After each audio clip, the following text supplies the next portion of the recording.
All right, this update is brought to you by Macy's Backstage. College football playoffs, they are set. Michigan, Washington, Texas, and Alabama made the playoffs. Undefeated Florida State has been left out. Aztecs back in action tomorrow night versus Grand Canyon, coming off a last-second win over UCSD. Tip-off tomorrow is at 6 p.m. 5:30 is when our pregame coverage starts right here on San Diego Sports 760. And the Holiday Bowl is set. USC will take on Louisville. And breaking news to absolutely nobody, Caleb Williams will not play in that game here at Petco Park. What will you find at a Macy's Backstage? How about the perfect holiday gifts, just $25 and under, like matching family PJs, fragrance sets, toys, and more? Find the latest trends, new arrivals, and great prices at a Macy's Backstage store near you.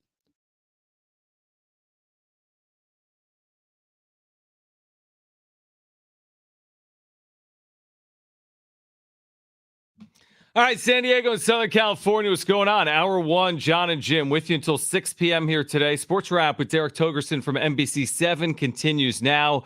Will Helms, who writes on college football recruiting for the College Football Network, also on 3, will join us at 4:30 to talk about what's going on at San Diego State. Sean Lewis's first week on the job. Will Helms will join us coming up at 4:30. We also have a great giveaway for you today.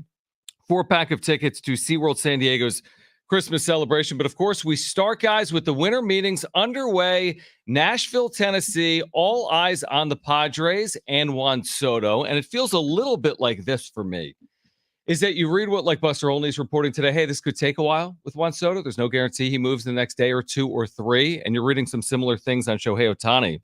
And you wonder, like, is this one of those stare downs where you're waiting for Ohtani to go off the board before Soto goes off the board? Or are you waiting for Soto to go off the board before Ohtani signs as a free agent? Because right now it feels as if it's a bit of a waiting game. And we've said this a lot, Jim, previously, that can the Padres even make decisions without first making a decision on Juan Soto's future? Well, first, the decision has to be made by the Yankees and realizing that Clark Schmidt or whoever it is and Michael King aren't the greatest pitchers of all time, and that they're trading for a generational talent in Juan Soto, albeit 1 year.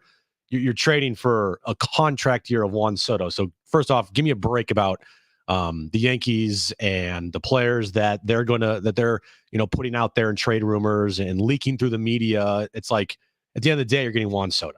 That's one. Number two, the report this morning by Buster Olney talking about how this thing could take a while and go until potentially February, pushing right up against the start of spring training. Mm-hmm. I don't see that I just don't see that as realistic for this Padres team. I just don't. I feel like, with everything that's been talked about, you got to make a decision on Juan Soto. And all of a sudden at, a week before spring training, they pull off a massive trade of Juan Soto because they waited it out and potentially got what they wanted. Like, are you really doing what's best for your team next season? If all of a sudden you kind of pull the rug out underneath everybody and say, oh, by the way, we all thought Juan Soto was going to be here this year. Well, guess what? He's not. And it put the fans through all this torture for the next 3 months. Like, I really don't see that happening. I feel that at some point in time, there's going to be, or at least there's going to have to be, from the Padres' perspective, all right, put your final offers in because if we're ending this right now and we're moving on because we can't let this thing drag out. That's how I feel, Derek. Yeah. Can you wait until right before spring training? Yes. Should you? Absolutely not. Right. Like, you can't have a pretty good idea. Like, all right, we're going to get 2 arms. Probably one of them is going to be a starter. One guy, maybe like a Johnny Brito, or you can do a swing kind of thing too. And we're probably going to get some kind of an outfielder back, right? You can base the rest of your moves on this is what we're probably going to get in return for this. But should you? No, you should not wait that long. I mean, the Padres got Blake Snell on New Year's Eve a few years back, right? Right around there. Yeah, it was like a week where they got Snell, Musgrove, and Darvish, like within a 2-week span. It was like a 3-4 day span. Yeah, it was wild. Yeah. So can you wait until then? Yes. Should you go too far into January? After that, no, you should not, because you need to know what you're dealing with. You need to get guys over to spring. We've seen how often it happens, like even Manny Machado, when he signed even into spring training. Bryce Harper signed into spring training. They weren't the same guy for that first year because it takes a while to move your whole family across country, learn new teammates. There's a big transition for a lot of these guys. Soto wasn't right for half a year until he got finally comfortable being in San Diego after being traded from the Nationals. So you got to figure out what you're working with and what other holes you have to fill on this roster, because the Padres do have suddenly so many holes to fill on this roster. Well, do you believe AJ Preller? And we'll play the sound coming up at 3:30 for our listeners. But he said on High Heat today, MLB Network, that he will not trade a player because of need. Yeah, so I don't get that. I heard that too with Russo, right? You say that again? Yeah. With Russo? With Russo, right? Yeah, I heard that. When I hear something like that, I mean, is that a leverage play? Is that just, keeping it close to the vest? Because what do you mean you won't trade a player out of need? I thought that would be the reason actually you would trade the player, but you don't want that publicly known. They're clearly listening on Soto. I mean, there's no arguing that. I mean, they're clearly listening on Soto. I guess the question for me, guys, would be like, will they move him even if they don't deem it to be his worth? If you got 5, 6, 7 best offers, and they're like, we should do better than this, will they take the next best thing on Juan Soto because they're going to lose him regardless within 1 year or not? That's the context thing with AJ that I often struggle to figure out unless I can actually ask him in person. What in this situation, and it seems like it's nitpicking, but what is need in the context that he's using it? Like, because we need to fill 3 holes in our rotation, because we need to, because we're not going to sign him to a long-term deal. What is quote unquote need in this particular context? That's what I don't understand here. Now, I know it's the NFL and it's completely different than baseball, but what do we always hear during draft time? Like position of need. Yep. Position of need. But a lot of times you also hear the best course of action in when you have an opportunity is best player available. And so what I'm viewing here is you get the best players you possibly can for Juan Soto. Are they going to get everything they want? No, you're not, because it's not like a situation it was a year and a half ago where Juan Soto has 2.5 years left of control. But still, you're getting a contract year of Juan Soto. So if this thing for the Yankees literally falls apart because they're not willing to give up Michael King, then that's the Yankees' fault, not the Padres. Because the Yankees, like, I'm sorry, but when you look at what happened with the trade for Juan Soto here, all right, we still don't even know if James Wood's going to be good. We still don't even know if Robert Hassel's going to be good or if he's anything. We Mackenzie Gore, CJ Abrams, same thing. We like, they've shown flashes. Abrams is going to be good. They've shown flashes. Abrams is going to be a stud. Yeah, and Wood's probably going to join him. Well, that's the thing. It's a probably, like, we don't know, and we haven't seen anything. Woods is still not in the big leagues yet, and so what I'm saying here is the Michael King thing. If that's such a big, like, stopping point for the Yankees, then the Yankees are idiots, in my opinion. In any Soto deal, and I told this to Darren, and for me, any Soto deal starts and ends with Jason Dominguez. If he's not in the package, don't make the deal. Like, and we talked about this last night on the wrap-up show. I am big on, for at this point in time in the Padres, franchise, trying to do everything you possibly can to win now, because nobody wants to have this Juan Soto trade go down and hear from the organization, hey, this guy in 3 years, that guy's going to be really good. Like, no one wants to hear that. And does Preller have the time to do that? I don't know. So I'm with you, Derek. For me, I would be like, look, give me King and Dominguez and another prospect thrown in there, and we're good. Call it a day. But that's not going to happen because the Yankees are stubborn. And I also wonder, do the Padres, here to me is the question that we've been talking about for a couple of weeks, and Derek, we might have talked about with you as well. The question for me is the Padres' motivation. Is it to get the most back, or is it to also shed payroll? Because if you are tying a player like Trent Grisham to Juan Soto, are you maximizing return? And if you're not maximizing return, are you jeopardizing your chance of getting either a Blue Jays top prospect, whomever that is, a Jason Dominguez from the Yankees, a Michael King from from the Yankees as well? That's my question. Is this more about not just getting rid of Soto, but also freeing up payroll flexibility? Or is this about getting the maximum return you can possibly get in a trade? It's weird because it's both. Because the best way to fill the holes that they have while also getting cheaper is to take what's projected to be 33 million bucks at one position and spread that out over 3 to 4 positions. So they're kind of in this, you want to maximize the return, obviously, but you've kind of painted yourself into this financial corner where you have to nobody's ever going to argue that an offense without Juan Soto is better than an offense with Juan Soto. That's asinine. But you also have to have a whole pitching staff. So it's where you have to kind of take a step back and go, if we have this asset in Juan Soto that can bring us back 3 other assets. So now you're, I guess, making it up in the aggregates. So it's one of those weird deals where they have to kind of do both. And this is really the best and or only way to do it. I mean, the only other guy I see on the roster they could possibly do it, and I believe me, I feel the bile rising as I say it, but it's Ha-Seong Kim, because he's going into his last year of a contract. He's obviously going to be doing an extension. He's probably played his way out of the Padres' financial means right now, unless you can deal a guy like a Grisham and or a Jake Cronenworth and free up and get somebody in here who's going to make the minimum for a couple of years before arbitration. So you can bring back a haul to fill 3 or 4 different holes. And by the way, infield is a place where they've got a surplus of players. So it stinks. You have to take 1 or 2 guys to fill 5 or 6 holes, but that's the reality of the situation the Padres are in right now. And with you saying that, Derek, like, I'm not disagreeing with you. I think that they have to make some very tough decisions coming up here over the next year and, of course, this offseason.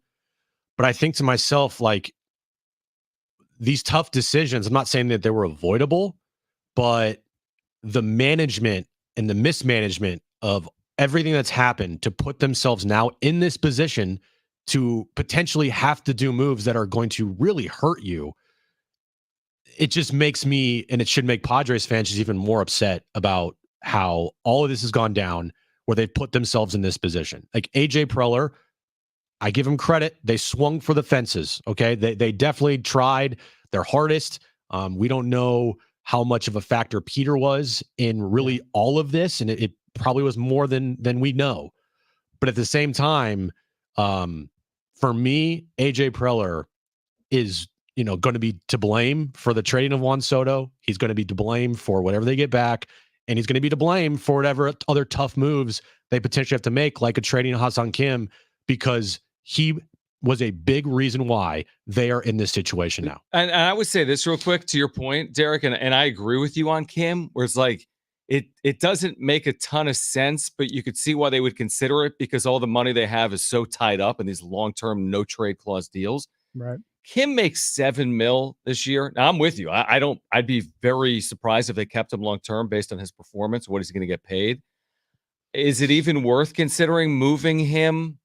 Maybe it is, because it's a twofold win. You get the money back, plus you get the prospect capital potentially back for 1 year of Ha-Seong Kim. But it speaks to the corner that they backed themselves into, I guess, to Jim's point, right? It's like, you're going to save $7 million on Kim and go get prospects because you need that $7 million. And that doesn't make you a better team now either. It makes you worse, which is the Jackson frustrating Merrill's part. Ready, right? It's not that big a drop off, right. I guess. Offensively, defensively, nobody can match Ha-Seong Kim at 3 different positions. Sure, he's phenomenal. He's phenomenal with his glove, and his bats finally come around. So you're looking at, okay, can we at least get somewhere close to what he would be defensively, and then maybe have a little bit more on the offensive side? He's just such a solid all-around ball player. And by the way, he's loved in the clubhouse. If that guy could play the next 15 years in San Diego, I'd be ecstatic.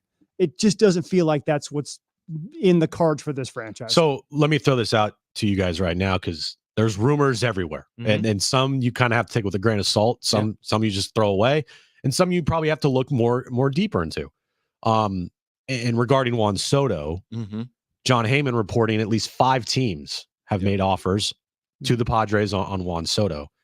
And there was one team that I mean, if you're a Padres fan, you got to be sitting here being are you effing kidding me? The Giants. Yeah. Like, are you kidding me right now? I understand if you're trying to fleece the Giants, and if you pull it off down the road, you can maybe see it working. But imagine telling Padres fans at the end of this season, oh, by the way, next year, your manager, Bob Melvin, your best player, Juan Soto, and potentially the Cy Young. I don't know where Blake Snell's going to go, right. but just, they're going to go out and spend money. Oh, they're all going to be on the Giants. I think people would lose their freaking minds. Is there any world, Derek? I mean, isn't there some of these clubs? It's like Yankees don't trade with the Red Sox. I'm not saying Padres Giants is Yankees Red Sox, but Yankees aren't trading with the Red Sox unless it's some waiver deal, 100 players down on a roster. Are you trading in division when you've already had this manager dichotomy play out twice in the last 15 years? And are you trading with the Dodgers or the Giants for Juan Soto, even if you're quote unquote, you think you're winning the trade? I don't even know if you can do it. Well, they look back at 2015, Matt Kemp, Yasmani Grandal, the Padres and Dodgers did swing a major deal with basically the same kind of players involved with AJ Preller. Andrew Friedman wasn't there, but Preller certainly was. I don't know why Bob Melvin would want to get back with Juan Soto. I mean, the reports that I heard was they had a cordial and respectful but somewhat frosty relationship.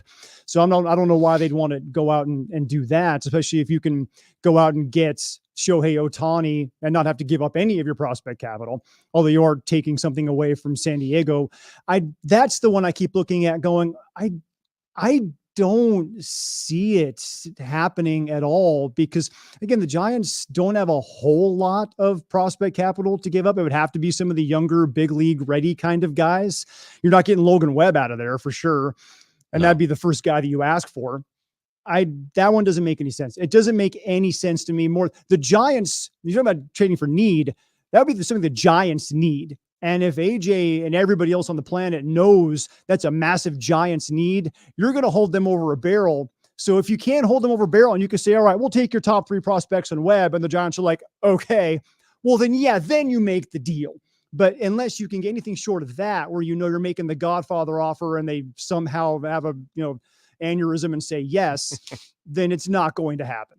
Yeah, I mean, I just can't even imagine if you're a Padres fan, what you would think and how the reaction would be in this town if all of a sudden tomorrow you see a tweet from Jeff Passan that, he's traded to the Giants, right? Like the whole goal of this offseason, and you don't have any type of sway, where Shohei goes or Yamamoto, right? You just want to see all of those players. And if you trade Juan Soto, you want to see everybody just go far east as you possibly can. Just go to the Yankees, go to the Blue Jays, Shohei, like just get as far away as you possibly can. Or go to Seattle and go to the American League. Like American League. Get out of the league. Just don't be even close to us. Because the biggest fear, if you're a Padres fan, is the start of next season and you have Shohei and Soto and Yamamoto all in your division, and none of those 3, and Blake Snell, and none of those 4 are on your team. And it's like, haven't you learned this? Like the Bochy thing with the Giants, still to me, the fact that you've gone through that, you lost Bochy to the Giants, the rest of the story is the rest of the story.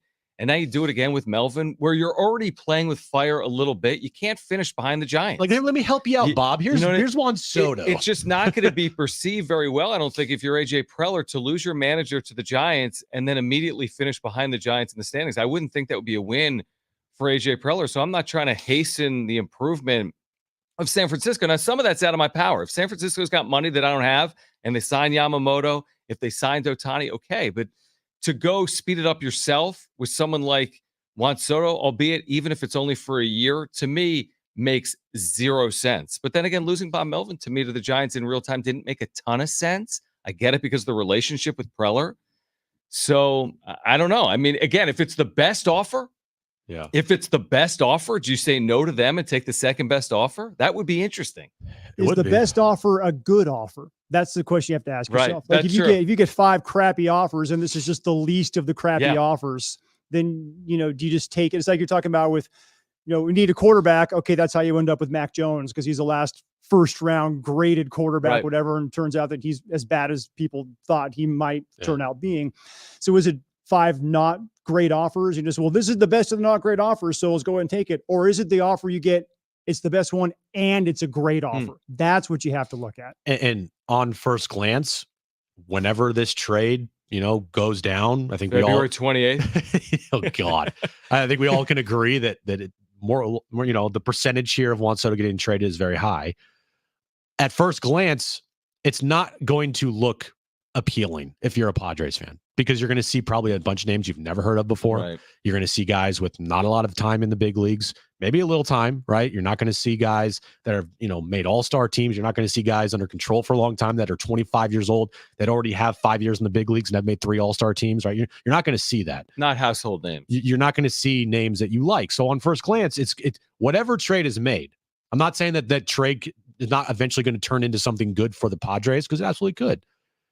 But the first glance you're going to see is you're going to be frustrated and you're going to be upset. The one thing I would say, the caveat is, like, what if they do work on a 3-team trade for a player like Soto, and then you're bringing back like the major league caliber player in return? Not to use Corbin Burns in this example, but we can, because we've seen Corbin Burns' name tied to the Padres from Kevin Acee. So just like a theoretical where your return actually isn't prospect laden as much as it is like rotation now. And Burns is 1 year control. I don't even know if it makes sense. We could argue those merits. Yeah. But if you moved Soto, you talked about this last night, and you landed Burns and a player that can help you, a prospect as well. Yeah, I said then it's a little more sellable to me, because everyone knows Corbin Burns and you know what he's capable of doing. And he has 1 year left of control, about $15 million there. And you're still saving $18 million there. Right. I said, like, when the dust settles, right? I can't put together all these moves or whatever the case may be, right? But when the dust settles on this offseason and you ended up trading Juan Soto, and if the return for everything that's, put in place is like a Corbin Burns and a Manoah, which I think if you put him with Niebla, it could turn out to be really well. You're buying extremely low. Would you, as a Padres fan, look at that and say, all right, it sucks that they had to give up Juan Soto, but there's still pieces here that they can win next year, and you don't feel like this is a bunch of, hey, wait for 3 years for this guy type of move? Yeah, because that way if you get 2 of those guys, and I love Corbin Burns, by the way, I would take him in my rotation any day of the week, no doubt. Sunday. Yep. If you can then you buy another year, and Jairo Uriarte is ready, and Robbie Snelling is ready, and some of these young guys you have getting ready to go are ready to then jump in, I could certainly pallet the 1 year guy. If I'll take it even one step further, Padres have a massive hole at first base. The Mets are one of these teams who are asking about Juan Soto. How about Pete Alonso and a guy like, Trevor Megill, who is a young controlled pitcher who just eats innings, and you can find another pitcher somewhere else. I would take at about $22 million of Pete Alonso. You're saving $11 million. Bring him in. You got a 45 home run guy at first base just like that. You can move Jake Cronenworth to a utility role where he actually has some kind of value, close to value with his contract. You've just improved 2 different spots on your team. Sure, again, it's for 1 year, but it helps you get that gap so that it doesn't hurt as badly when everyone knows you're losing Juan Soto after 2024 anyways. So that even a move like that would be good. So yeah, Corbin Burns, I would certainly listen. Now, we all know Milwaukee's not going to pay anybody $33 million for 1 year. So have to be a different deal. Yeah. But I like the idea for another proven superstar at a position of need. Let's go trade these guys who are probably not going to go long-term with us. We'll get rid of our problems, and we'll help each other out at the same time. Derek, where can our listeners find tonight's Sports Wrap? On the NBC7 Roku channel. Check it out on your smart televisions for those of you who have them. I don't know if it goes on YouTube or what, but we have digital producers who take care of all that good stuff. Derek Togerson, NBC7. Great insight, Derek. We enjoyed it. Thank you. Good talking to you guys. Appreciate it. All right, Derek Togerson. On the other side, you're going to hear from AJ Preller. Do you believe him when he says he's not going to trade a player because of a need for the Padres or not? You're going to hear from AJ Preller himself on the other side, plus a great giveaway today, a 4-pack of tickets to SeaWorld San Diego's Christmas celebration. Stay with us on Jon and Jim.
Let's hear from AJ Preller on the other side. You believe him when he says he won't trade a player because of need? That's next.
All right, this update is brought to you by Macy's Backstage. College football playoffs, they are set.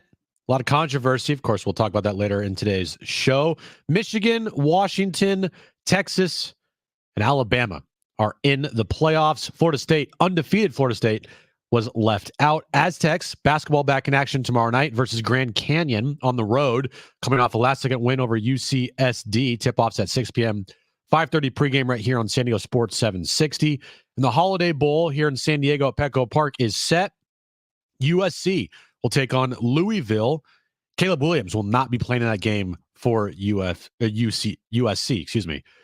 What will you find at Macy's Backstage? How about the perfect holiday gifts, just $25 and under, like matching family PJs, fragrance sets, toys, and more. Find the latest trends, new arrivals, and great prices at Macy's Backstage store near you.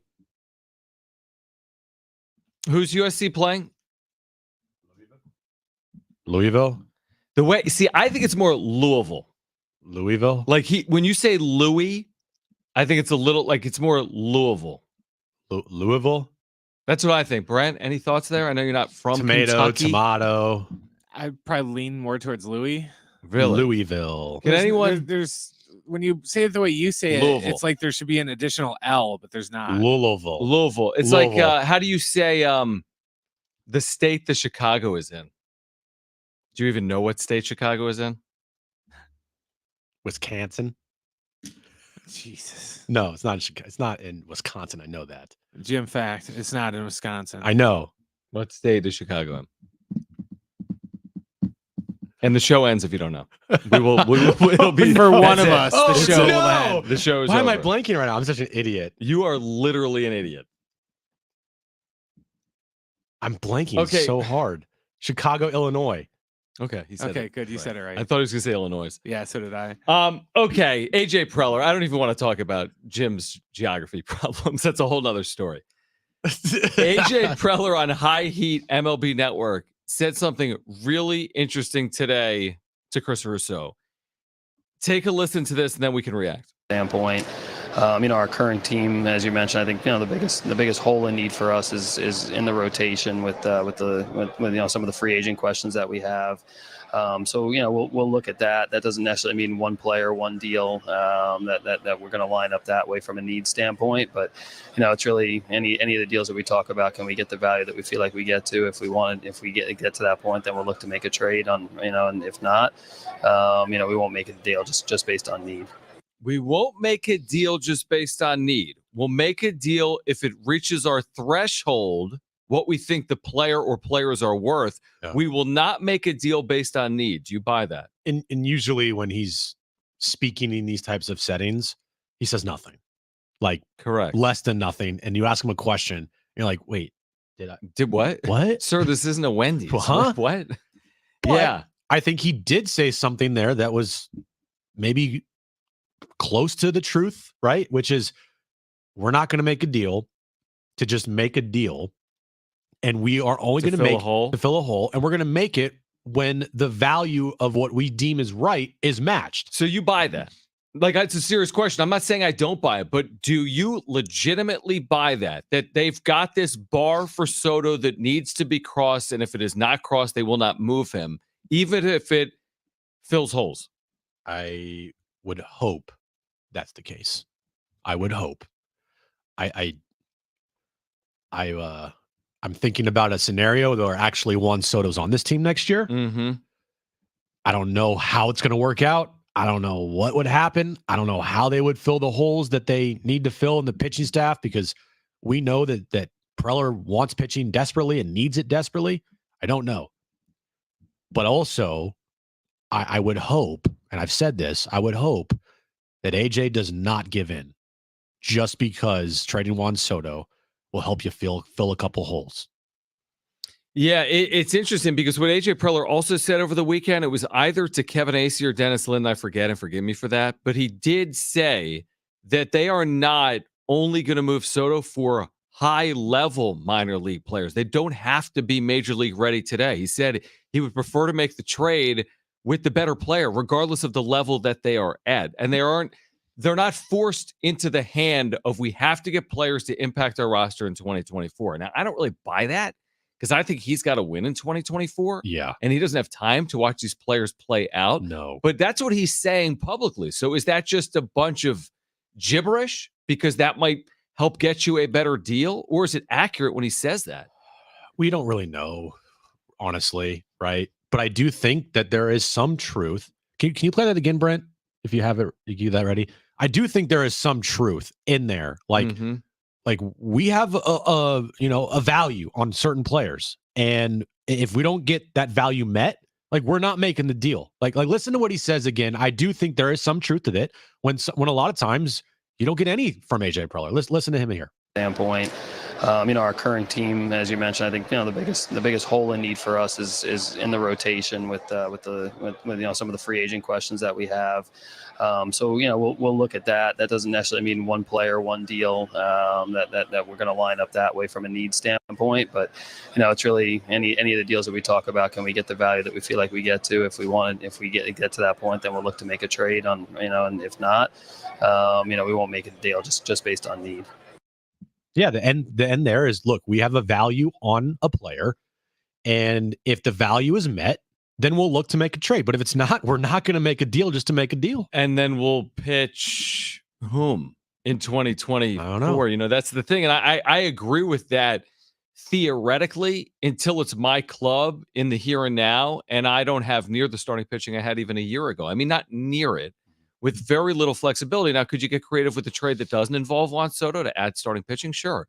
Could you sign a pitcher off the scrap heap for $6, $7, $8 million a year? Absolutely, you could.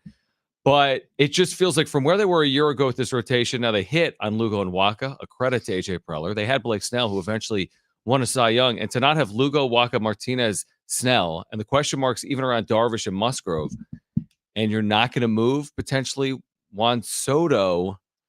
It's almost like, okay, he can say that. That's my point. He can say it, but is he being truthful? Because if at the end of the day, are they really going to hold Juan Soto, even if they can't get max value? And then I guess that can be argued. Maybe they get more value once Ohtani moves because there's one less, then Ohtani's off the board and somebody needs a bat. Let me ask you this. Is there a directive anywhere that says they have to trade Juan Soto? Well, we haven't heard from anyone other than AJ Preller. Like Eric Katsenda, I still don't know what he looks like. Is he real? I mean, he's got to be. He is. I know. I know you're being facetious, but it's like you would think in some capacity you would hear from the person representing the club at some point. But my point is, like, not about Eric Katsenda if he's right. When are we going to hear from him? But usually when you're talking about a player of Juan Soto's caliber getting traded so heavily, usually more often than not, that team is not anywhere close to being in a position of contending or winning. they're looking to rebuild, or at least on the verge of rebuilding, right? Like, I would hope that the goal next year is still to win, make the postseason, and the ultimate goal, win a World Series. You usually don't see teams that are like having that vision and mindset going into a season, wanting to trade a player of Juan Soto's caliber.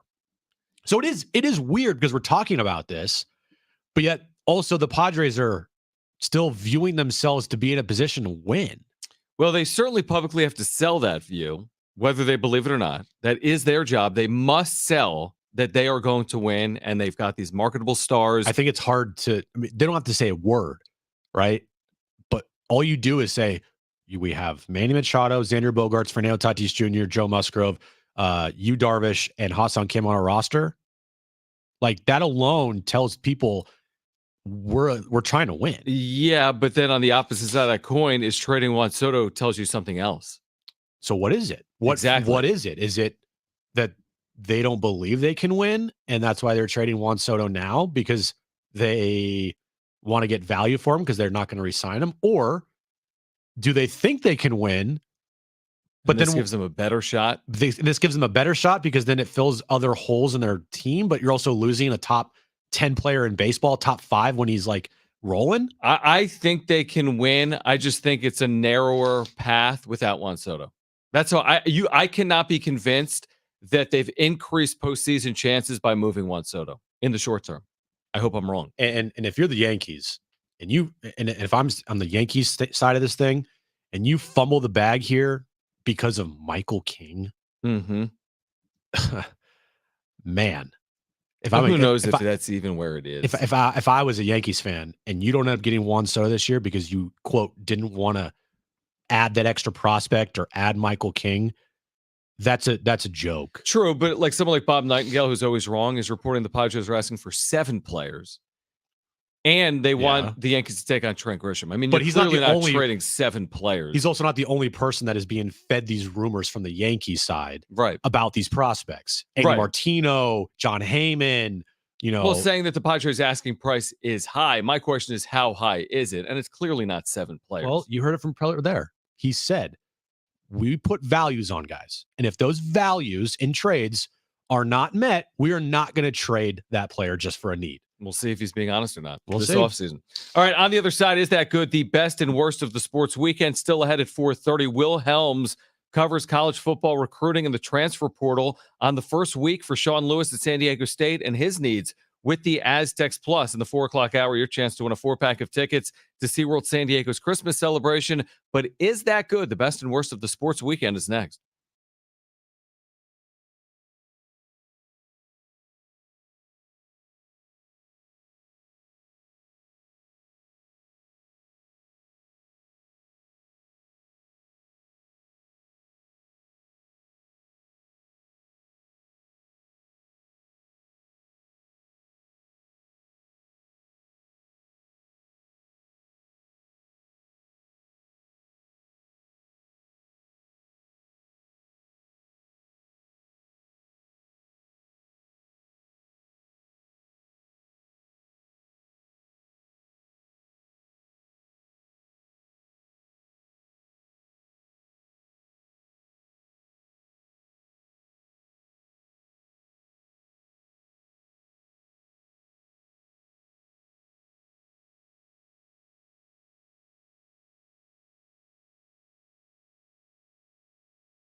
All right. Is that good? The best and worst of the sports weekend on the other side. Will Helms on 3 College Football Network on Sean Lewis's first week at San Diego State and his needs in the transfer portal at 4:30. Stay with us.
We have Heisman finalists. All right, Steve Hartman. Jaden Daniels, LSU quarterback. Michael Penix Jr., Washington quarterback. Bo Nix, Oregon quarterback. Marvin Harrison Jr., Ohio State wide receiver. Those are your 4 heading to New York, where Steve Hartman will join them. Well, we know the state of college football. They'll probably just vote for the flashiest objects. So we know the state of college football. We'll get into that. Jalen Daniels will win from LSU, even though the team has lost 3 games. Even though his name's Jaden? Or Jaden, whatever his name is. I think Jalen McDaniels. That's what I was probably thinking of, yeah. But even though Michael Penix is... Are you mad about... We'll talk about this more coming. Are you mad about Florida State being left out? No, I'm not mad at all. I think it's funny how people are getting so mad about it, though. Because we all know, and we'll talk about it more, we all know this is just a popularity contest.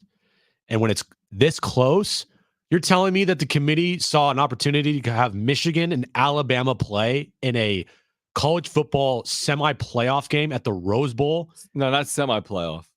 Playoff. Well, playoff, like semifinals. Semifinals is what I meant. Semifinals of a playoff at the Rose Bowl on New Year's Day, and they said no to that, and they're going to say no to that? Well, they would have said no if the quarterback was healthy, right? I think they, yeah, I think so. I think so. There's no way they would have left him out. I'm just quarterback. Well, I'm just saying, like yesterday, with all the factors that were in place, quarterbacks hurt, the way that Florida State looked the last 2 games, the way they looked against Louisville and the ACC championship. Louisville. Louisville. I mean, I really don't know. I'm not from there. Tomato. Right. But, all right. Yeah. This is good talk. Yeah, great talk. We'll get back to it at the 4:00 hour. Right now, let's get to this.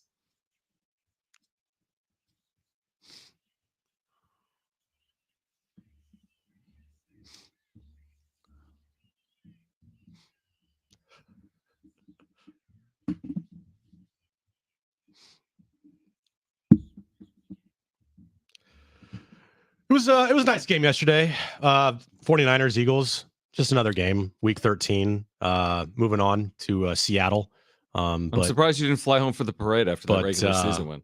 In that game, a couple good performances. Deebo Samuel, 3 touchdowns, 120 yards receiving, rushing touchdown. He played okay. Is that good? Is there normally music here or no? I think so. There it is. Anyway, is that good? For the Niners, it's good. It's good. Congratulations. Yeah. San Diego State. So I woke up, I want to say before I went to sleep at midnight, I looked at the net rankings. They weren't yet up because they were supposed to come out today. But then I woke up at 6 a.m. and the net rankings were up. San Diego State in the initial net rankings for the year comes in at number 24 overall. Brent, is that good? I think it's good. I think top 25 to start. I think it's good.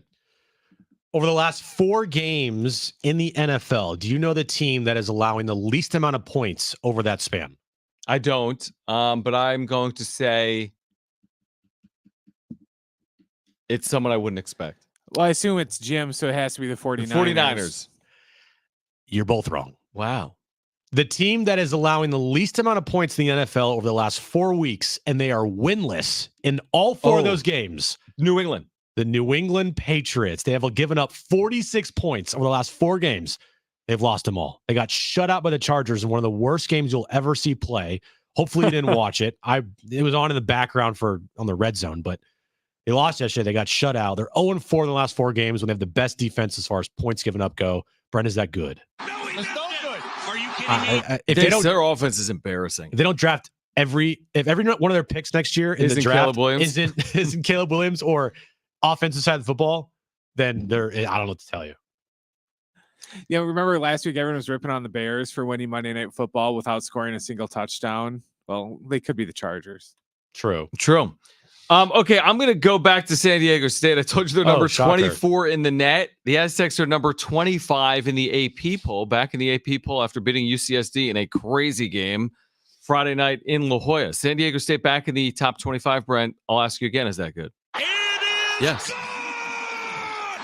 Now, they're playing at Grand Canyon tomorrow night, by the way, which will not be easy. And now you put that number next to them, and it's just an additional challenge that the Aztecs will have to overcome tomorrow in Phoenix. Jim, where's Grand Canyon? Yeah, I don't know. Grand Canyon? Where is it? I literally have no clue, nor do I care. Oh, my gosh. Not that it's like Ohio State. Ohio State's in Ohio. Grand Canyon's in Phoenix. Okay. Yeah, I literally... Cool. It's awesome. Do you know which state you're in? Hawaii? Do you know what country this is? All right, what else do you have? Trent Dilfer had a really good game yesterday. Oh, here we go. It was okay. 4 touchdowns. You're talking about Purdy. 300 plus yards passing, 140 quarterback rating, 82 QBR. What, do you have this all written down? Just memorized. Just memorized. A lot of yak. Yeah. It was all yak. It was all yak yesterday. It was all yak. He had nothing to do. Half of his yards have been yak this year. Did you know, Brent? Because I knew this argument was going to be coming against Brock Purdy. Brock Purdy this year, 48% of his passing yards have been yak this year. That's what Brent just said. I know. You would think, oh my gosh, that's a lot. That's a ton. Who won the MVP last season? Yak. No, Yak Prescott. Who won the MVP last year? Aaron Rodgers. Nope. Patrick Mahomes. Yeah. You know how many yak yards his team he counted for last year? Or I guess his 48.1%. 54% were yak yards last year for Patrick Mahomes. And I think it's higher than that, actually. It could be, maybe. Because I'm talking about your boy, not Dak. He's got 3,185, but 1,558 of it is yak. So that would be correct. That's just over 50%. Well, anyway, last year, Patrick Mahomes, his yak yards were 54%. So are you comparing Brock Purdy to Patrick Mahomes? No, I'm just the argument. If the argument's that all Brock Purdy does is yak yards, well, the MVP last year, literally most of his passes were yak yards. Is that good? Yak yards. yak. All right, my final one is this. Florida State went 13-0, won a Power 5 league, won the ACC title, and is left out of the playoff. Is that good? You know, it says something when you're like, damn, I missed the BCS. Well, next year they'll be in. Could you imagine though BCS this year with 3 undefeated teams? Yeah, but remember, everyone's like, oh, the BCS sucks. Computer has no emotion. They don't know what to do. And then it's like, oh, humans, there's no way they'll screw this up. And Yeah, now there's no winning with 4 teams. You can't win. With 5 slots for 4 teams or whatever it was. You can't win. Next year it'll be better. Yeah. Although they'll be complaining about 12. I promise And if you there that. was the BCS, dude, it would have been worse. Like Brent, like the computer would have left out either Washington or Florida State. Well, if it was BCS, well, the humans left Florida State out anyway. Yeah, I know, but BCS would have 2 teams, not 4. So you'd only have 2 teams standing. Yeah. And it would have been, I guess, Michigan and Washington, probably. BCS doesn't care about Alabama being Alabama, though. That was the one good thing True. about the BCS. There's no politics involved in it. All right. On the other side, the latest from Nashville at the baseball winter meetings. Will Juan Soto be dealt this week or not? Plus the wrap, plus Will Helms on 3, College Football Network on the transfer portal. What it's going to mean for San Diego State. He'll join us coming up at 4:30. We'll also give away a 4-pack of tickets to SeaWorld San Diego's Christmas celebration in the 4 o'clock hour. Stay with us on Jon and Jim.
All right, this update is brought to you by DraftKings Fantasy Sports. College football playoff is set. Michigan, Washington, Texas, and Alabama. Florida State being left out, even though they went undefeated and won the ACC championship. Moving over to the Aztecs, they play Grand Canyon, which is in Arizona, John. Tomorrow night, 6 p.m. tip-off, 5:30 is when our pregame coverage starts. And the Holiday Bowl is set between Louisville, I can't say it, Louisville, and USC. Of course, Caleb Williams will not be playing in that game at Petco Park. And here are the Heisman finalists: Jaden Daniels, LSU; Bo Nix, Oregon; Marvin Harrison Jr., Ohio State; Michael Penix Jr., Washington. But I don't know. You don't need to get that in the update. All right, Hartman. Check out what DraftKings has to offer this season with code SPORTS, because life's more fun when you're in on the action. DraftKings, the crown is yours. Gambling problem? Call 1-800-GAMBLER. Age and eligibility restrictions do apply. Void where prohibited. See DraftKings.com for details today. Thank you.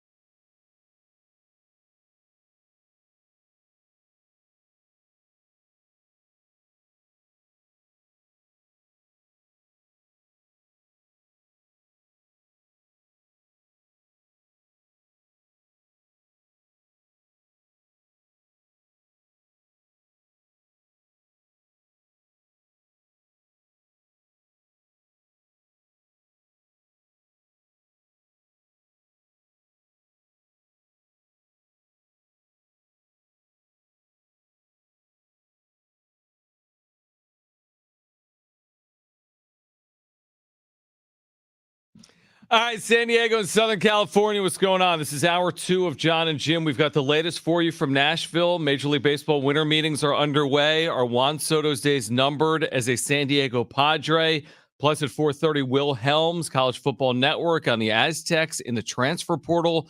With Sean Lewis, the new head coach, the portal is open. Jim sent me some account to follow, which I am doing, and it's literally impossible to keep up with. It's just name after name after name. But isn't it great?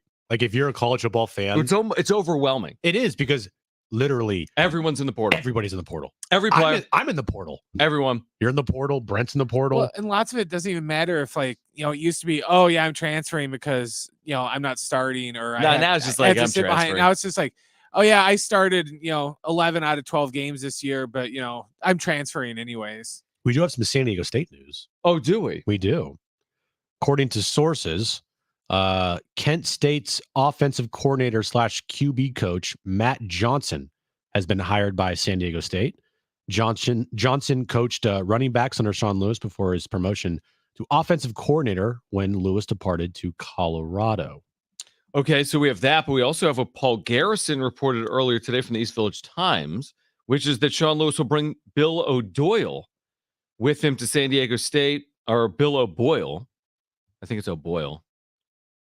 Is it O'Boyle? It is. Anyway, he was the offensive line coach at Colorado last year and at Kent State previously. Yeah, there's so much happening. Like today, the UNLV quarterback freshman who did really well for this past year for UNLV. Is he in the portal? He's entered the portal. Everyone's in the portal. Everybody's in the portal, which it's going to be interesting to see how Sean Lewis utilizes the portal and who he goes after, because there's like 400 names in the portal now.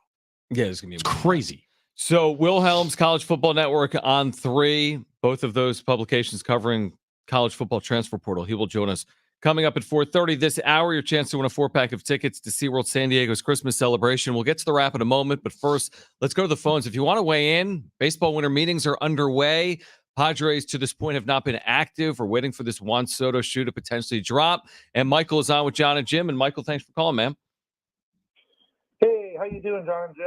Good, man. Good, man. You guys. Yeah. What's up? Yeah, I'm glad to see the Aztecs back in the top 25. Hopefully we can stay there the rest of the year. No doubt. No, I was just want to talk real quick about the Juan Soto trade. I agree. If we do something with the Yankees, you got to have Jason Dominguez involved in that somehow. But for a curveball, I tell you what, if we could get a hold of the St. Louis Cardinals, I really like Jordan Walker for a center fielder. And then a throw-in would be Michael McGreevy, that many people don't know about, but he's a strong right-handed right thrower pitcher with a great record in the minor leagues of a 22-13. Been in the minors for 3 years, got 247 strikeouts. He could be another Jake Peavy in the making for us. You never know, but I really think that's a possibility. Michael, we appreciate the call. Here's the one thing I would say about National League teams. They're National League teams. You're competing with them. I don't know anything about, was it Michael McGreevy? Yeah. I don't know. And I'm not saying it has to be an American League team. To Michael's point, I don't think it has to be an American League team. I'd be surprised if it was an NL West team. But I don't know. I mean, what have we heard from John Heyman in terms of the 5 teams that have put in offers? And St. Louis isn't one of them. No. Right? But one of them is the Giants. Correct. And the Yankees, Blue Jays. I don't know the other 2 teams. Were they in the article, the other 2 teams, or no? I didn't. Because I thought he might have said maybe. Angels. Cubs and Angels, Cubs, maybe? Okay. To me, I don't know if you could truly treat this as like whoever has the best offer. Because if the Giants do have the best offer, theoretically, I mean, okay, it's great, but that's what I'm saying. You're trading Juan Soto to the Giants, and if you're a Padres fan, you hate that. But if you're AJ Preller, are you under an obligation to make the best deal for your organization, even if it is within division? You can take a worse deal because the team is out of division. I'm just thinking of a world where you have to. I mean, good luck, ticket sales. Good luck, everybody. Right. Good luck winning. Good luck. Yeah. You're like, hey, not only did we let our manager that led us to an NLCS just a year ago, let him go to our division rival. Mm-hmm. But oh, by the way, we gave him Juan Soto to help him out too. Yeah, just to give him a nice start. Yeah, it's definitely like we want him to feel comfortable there, and so here you go. Here's a nice gift. And I don't buy into the rumors at all of Juan Soto and a Bob Melvin rift last year because he played him every day, 162 games. And that's just good business, though. I mean, how could you not play Juan Soto every day? Well, the report was like, remember we talked about it that Bob Melvin maybe wanted to trade Juan Soto. He didn't like. Play day. All right. What? Yeah, I agree with you, but I mean, you better play Juan Soto every day. It's Juan Soto. Yeah. So it would just be a disastrous move, in my opinion, if they from a Padres perspective and a Padres fans perspective, if you gave Juan Soto to the Giants. Yeah, or the Dodgers. Or the Dodgers. All right, 844-570-1360. Let's go back to the phones. If you want to weigh in here, Juan Soto, winter meetings. What should the Padres do? What do you think they're going to do? 844-570-1360. Let's start with Larry. Larry on line 3. You're on with Jon and Jim, and thanks for calling in. Hi, good afternoon, gentlemen. This is such a sad position to be in that we're actually even talking about getting rid of a gentleman that was going to give us a run for 3 potential National League titles. And now we're talking about what we're going to get back because of we've got to get rid of him. This is killing me. And where are some of the Padres players going to own up for last year's debacle? When are they going to take ownership for the real elephant in the room? The reason that we're going through all this junk is because they sucked. So they got to take some ownership and say, look, why doesn't Manny come forth and go, hey, don't trade our number one of our best players instead of coming out like you did last year and saying you're going to regret not supporting us? Why does he go to ownership and say, let's keep this together, give it a run? Okay, that's all I got before I drop some F-bombs. Thank you, Larry. Thanks, Larry. Larry's fed up with the way they played last year. I think he has a right to be. They didn't play well. I'm with you, Larry. I mean, these players, there's little to no accountability held because why should there be? Like, what's going to change? Like, oh, we're going to punish Manny Machado for having a bad year and everything that happened in the clubhouse. That's never going to happen. They're not going to happen. Yep. Like, we're gonna really stick it to Xander Bogaerts when he comes back next year because he had a horrible first year on for the Padres. Like, no, you're gonna have to run sprints. Like, Manny can have a bad year next year too, and guess what? He still pretty much owns that franchise. He's guaranteed the money. I get wanting the players to be accountable for having bad years and everything, but in terms of the Soto trade, if Manny comes out and says, "Yeah, I'm sorry, I had a crappy year last year," that's not going to put money in the Padres' budget. And it's not to changing sign anything. Soto, which is, they're not trading him because they think he's an awful person or a bad person. They're trading him because they can't afford it. Yeah. Yeah. 844-570-1360. Let's go back to the phones and Armando on line 5. Armando, you're on with Jon and Jim. Hey guys, thanks for taking my call. Of course. Yeah, man. I was wondering, so we saw an interesting name come up in reports being on the trade blog, Randy Arozarena. Mhm. What's your guys' take on maybe AJ swinging a deal for him and see if they can get him in the outfield? I would Thanks, Armando. hold on for a second here. I need to just check here. What do you need? He's a free agent in 2027. So how many years is that left? So he's got 3 years. I would give up anybody in the minors, including Ethan Salas, for Randy Arozarena. I love when Jim gets all hot takey on us. He's a great player. There's no question about it. He's a great player. He's still not making any money because he's just now arbitration eligible. You got to give up a lot for Randy Arozarena with 3 years of control. Cool. Here's Ethan Salas. Prospects are suspect until proven otherwise, and Randy Arozarena is a proven winner. Right. And he's a proven just Just give him Matt Carpenter. Yeah, right, they'll Carpenter do it. for Arozarena. But then here's the problem with those type of deals. It's like, oh, give them like Jackson Merrill and Matt Carpenter and this guy, and it's like, no.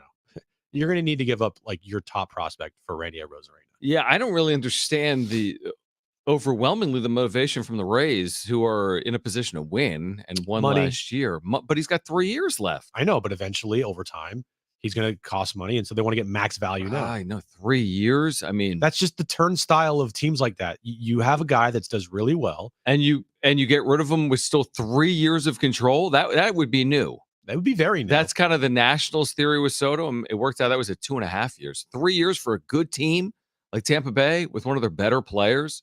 But if they're going to move them, I guess you want to at least consider it. Yeah, they got to cycle the players through so their 500 fans can buy the same different jerseys. Dude, imagine it won't happen. Let's hear it. An outfield of Tatis, Arozarena, and Arozarena.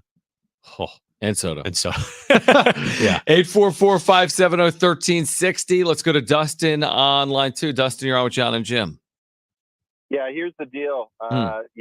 We put out this money for Bogart, so there's no way Padres are going to re-sign Soto. So he's got to be gone this year because we don't have the money, and we need 3 starting pitchers minimum right now.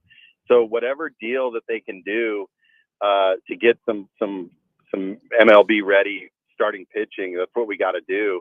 The team is still going to be good. I think I like the Schilt signing because I think he's a guy who understands the organization from top to bottom. He's learned how to work with Preller in the past couple of years. We can't get a guy like Dominguez, but we are already right-handed dominant here. So we got to find a couple dudes, especially if they sink Grisham into that deal as well. We're going to need to pick up some left-handed bats in some way, but we just don't have the money to re-sign Soto long-term. It's not going to happen. I don't care. It's not my money. So go ahead and do it if they want to do it. But I just don't see that happening given all the kind of concern about budgets and whatnot.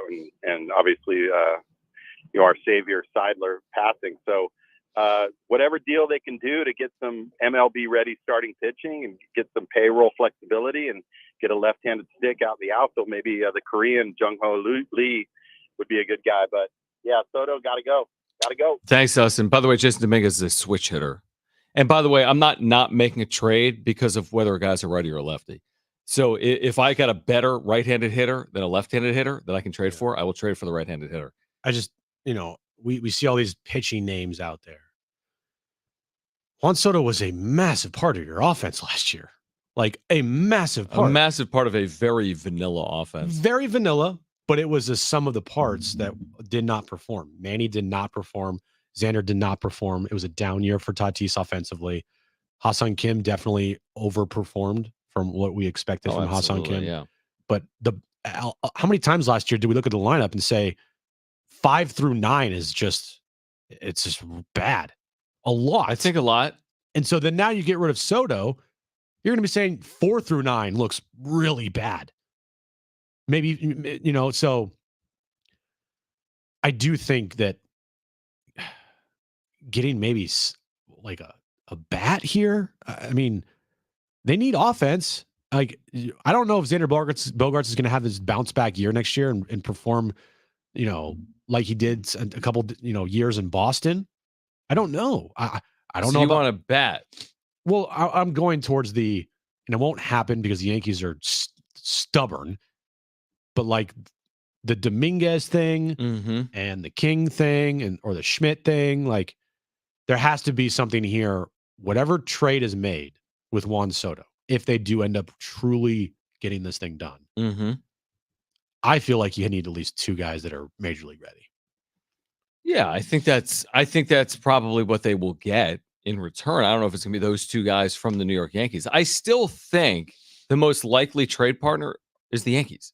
And that's because the Yankees need Juan Soto and they understand what it means to their fan base. And I do think, yes, at the end of the day, they'll be desperate. When you ask for best and final, I think they'll throw something in that they wouldn't have considered otherwise. I don't think you're getting 7 players. I think that's utter stupidity. But can you get a couple of players that are big league ready or with high ceilings for Juan Soto? You should be able to. That's reasonable. You should be able to do that. And if it's not the Yankees, there'll be another team. If they're motivated to move Juan Soto, they'll get a return and a good one. I don't know if it's the perfect return. Nobody knows what the perfect return is. They could go get Dominguez and King, and it could be a disaster. We have no idea what Dominguez's future looks like. He's coming off an elbow. He's an outfielder. King's 29 in May. Yeah, I know. But it sounds good. We're going to be like, oh my gosh, they got Dominguez and King. They just did an amazing job with that deal. And then we'll see if they did an amazing job or not. Yeah, we literally don't know. Just like the Washington Nationals right now, literally don't know if the trade that they made for Juan Soto was good or not. They just don't. I mean, CJ Abrams, like, okay. Mackenzie Gore, he's got a career 4+ ERA. James Wood has not had one at bat in the big leagues. Same thing with Robert Hassel. So who's the other guy? Remember, like hard throwing dude that was in like rookie ball. Remember that guy's name? Like Susanna. Sure. Remember that guy? Something Susanna or Susanna. You don't remember that? But my point is, like, it's been a year and a half. You're going on 2 years since that Juan Soto trade. If you're a Nationals fan, and at the moment you're like, oh my God, if you're, we fleeced them. We got their 1, 2, 4, 5, 6, 7 prospect, right? Right. And then nobody's really done anything. You don't know.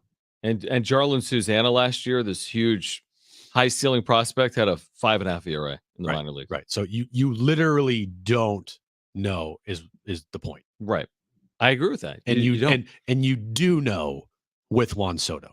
Yeah, he's good. That's why you hold your ground if you're AJ Preller. You hold your ground if you're AJ Preller until you need to make a move. Because if you hold your ground, to what end? If what John Heyman reports is accurate, and it could take 60 days for this to play out well into February, then at what point do you ask for best and final? As in, what's the overall motivation to wait until February as opposed to do it this week? I'll tell you the motivation. Shohei Ohtani. Because once Ohtani's off the board, you would think you've got additional leverage. But can you wait for Ohtani to be off the board if he's not going to sign this week? And he's not going to sign this week. Is Shohei Ohtani going to sign this week? I just saw on MLB Network, Ohtani is holding up free agency, which makes sense. Top of the market should hold up the rest of the market. Yeah, but is Soto part of free agency? He's Well, the trade market. Yeah, but they're tied together because it's the same teams that want Ohtani might want Soto, right? How heavily involved do you think the Yankees are in Shohei Ohtani? Hold on. Let me text Brian. Well, I'm just saying, like, the amount of leaks that are coming out from the Yankees, it's like just open the dam up, leaks galore. Right. You're telling me that if they weren't involved with Shohei Ohtani, we wouldn't have heard something by now about the Yankees and Shohei Ohtani's involvement? I mean, there's so much out there. If I Google right now Yankees and Ohtani, I guarantee to get 3 articles. Probably. Right. But my point is the Yankees, at this point in time, they love to leak. They are loving the leaks. Mm-hmm. They are giving everything to these reporters. And maybe they're, actually, have their S in order with the Ohtani stuff. But I don't know. I do think that once Shohei signs, if it's before Soto, then you'll see a domino effect of everybody. Agreed. But I don't think it has to be Ohtani signs first before Juan Soto gets traded. Yeah, I agree with that too. I do. All right. On the other side, Will Helms, collegefootballnetwork.com on 3. On San Diego State, with the transfer portal open on the hiring of Sean Lewis, what are the Aztecs looking for? What type of quarterback may they be pursuing via recruiting or the portal? Will Helms, College Football Network on the other side. Plus, this hour, your chance to win a 4-pack of tickets to SeaWorld San Diego's Christmas celebration. Stay with us.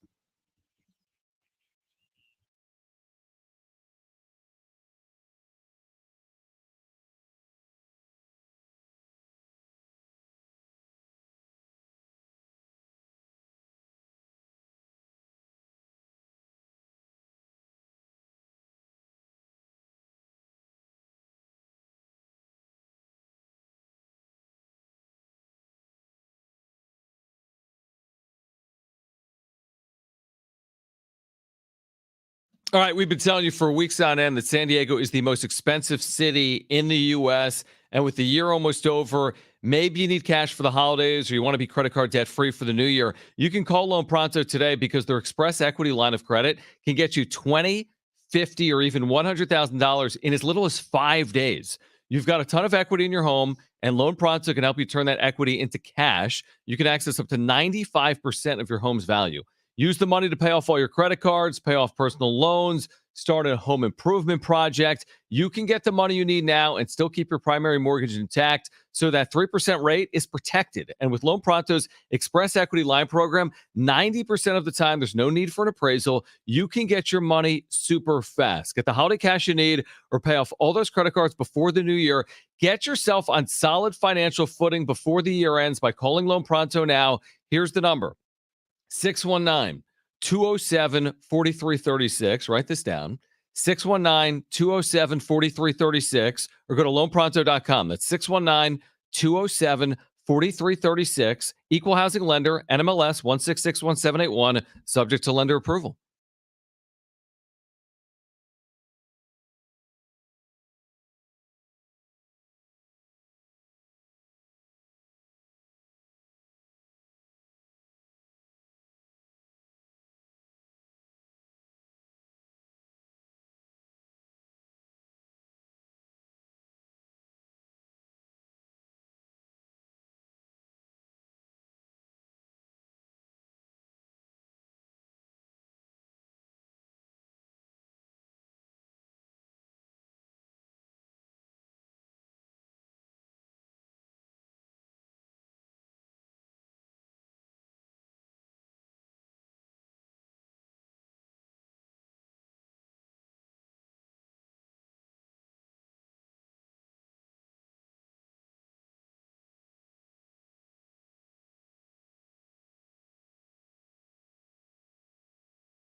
All right, this update is brought to you by DraftKings. Stop, you idiot. DraftKings Fantasy Sports. Aztecs back in action tomorrow night versus Grand Canyon in Arizona. 6 p.m. tip-off, 5:30 pregame right here on San Diego Sports 760. The Holiday Bowl is set. USC will take on Louisville at Petco Park. Caleb Williams will not be in that game for USC. And the Heisman Trophy finalists are set. Jaden Daniels, Michael Penix, Bo Nix, and Marvin Harrison Jr. Check out what DraftKings has to offer this season with code SPORTS, because life's more fun when you're in on the action. DraftKings, the crown is all yours. Gambling problem? Call 1-800-GAMBLER. Age and eligibility restrictions do apply. Void where prohibited. See DraftKings.com for details today.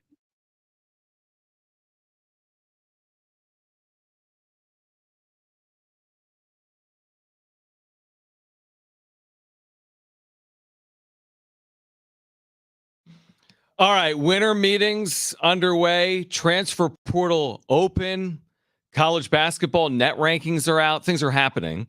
And we've got Will Helms, College Football Network on 3, covers recruiting, covers the portal, and is with us right now, Jon and Jim in San Diego. Will, we appreciate your time. There's a lot of excitement now in San Diego with the hiring of Sean Lewis, who comes over as the former OC, obviously at Colorado. What was your initial reaction to San Diego State's hire? Well, I think it's really interesting because with what happened at Colorado, I kind of have jumped on and off the Coach Prime bandwagon this entire time. And the thing that initially got me on track thinking, maybe, Dion can turn this around in Colorado, was hiring Sean Lewis as offensive coordinator. I think he knew at the time it wasn't going to be a long-term thing, but for San Diego to come out and the Aztecs to get him, right out of a year from Colorado, I think is a big hire. And it's going to bring a lot of offense specifically to San Diego State, which has been lacking for a while.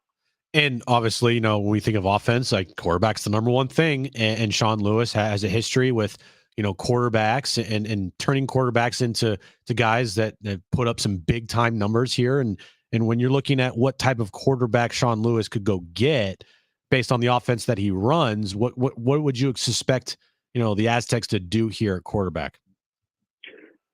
Well, I think, first of all, Lewis has been really good and probably the best in college football, maybe, at retaining his talent, especially at the quarterback position over the last 10, 15 years.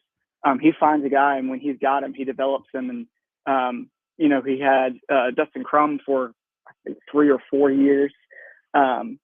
He gets a lot of those pro-style guys that can move in the pocket, can really make quick decisions, and he gets them to run the offense that he really wants to run. And it's not just a 1 year or 2 year thing. A lot of times it's a 3 or 4 year commitment, which is pretty rare in college football these days. Will Helms is with us right now, College Football Network on 3 as well. Again, the transfer portal is open. We'll see how it impacts San Diego State. Of course, recruiting going on as well. That early signing period is later this month. Will, we heard last week that there were some Colorado decommitments at quarterback, right? And then we saw what happened with Sean Lewis going to San Diego State. Can you tie those two potentially together, or is that too easy to see a player like Danny O'Neill, 3-star recruit, committed to Colorado, spoke really highly of his relationship with Sean Lewis? He decommits. Could that be impactful potentially for Sean Lewis at San Diego State, or what are your expectations there? Oh, absolutely. I love that question too, because I really wanted to talk about Danny O'Neill. It is definitely a huge impact. And, most of the time these recruits are coached up really well on how to speak in a way that doesn't really give us a lot of information. And I thought it was a breath of fresh air hearing Danny O'Neill's comments the other day.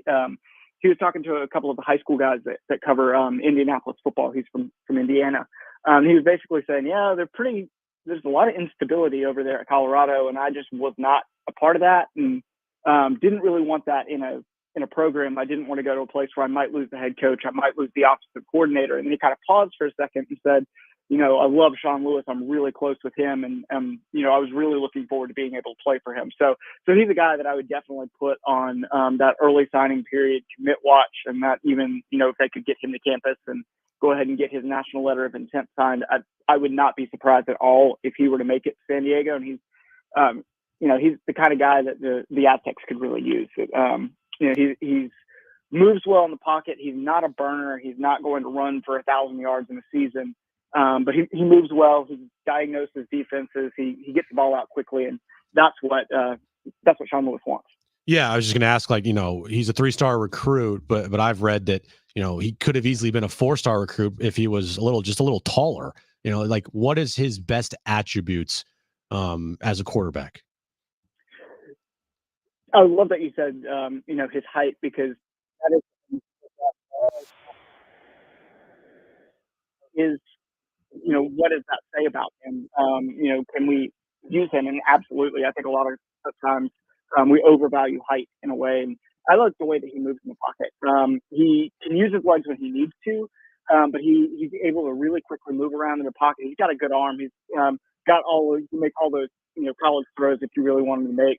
But his combination of size and arm strength is really good. It's not going to be elite level size, and I think that's why a lot of the Power 5 teams overlook him. But he has some nice touch in his deep balls and moves around well. He takes off and runs when he needs to. Will Helms is with us right now, covers college football recruiting and the portal for College Football Network and On3. So, even if they landed a recruit like Danny O'Neal, who would be coming out of the prep route, right? So he'd be a true freshman. Would San Diego State still potentially look for some experience via the portal? And if the answer is yes, I know you wrote recently about, I think it's E.J. Warner, Kurt Warner's son, who's been at Temple, had some success last year at Temple. You kind of theorized that San Diego State could be a potential destination. Could you see San Diego State, even if they land a player of O'Neal's caliber, also going into the portal to get some more experience? Definitely. I mean, these days, we were having a conversation today, me and a couple of my buddies, about how we don't get as excited about high school recruiting anymore because you just never know if a guy's going to stick around. And while you love to land those guys, especially at the quarterback position, college football is such a year-to-year thing now that you really want that experience in your quarterback room and a guy that can step up immediately. You don't know if it's going to be for a year, for 2 years, whatever, but you do want a guy that can step in immediately and have some success. And E.J. Warner is a guy that I didn't have any inside sources there or anything like that. He just looks like a guy that Sean Lewis would really like in terms of his processing, his ability to go to his second read quickly, his ability to move around in the pocket, all those things that he's looking for.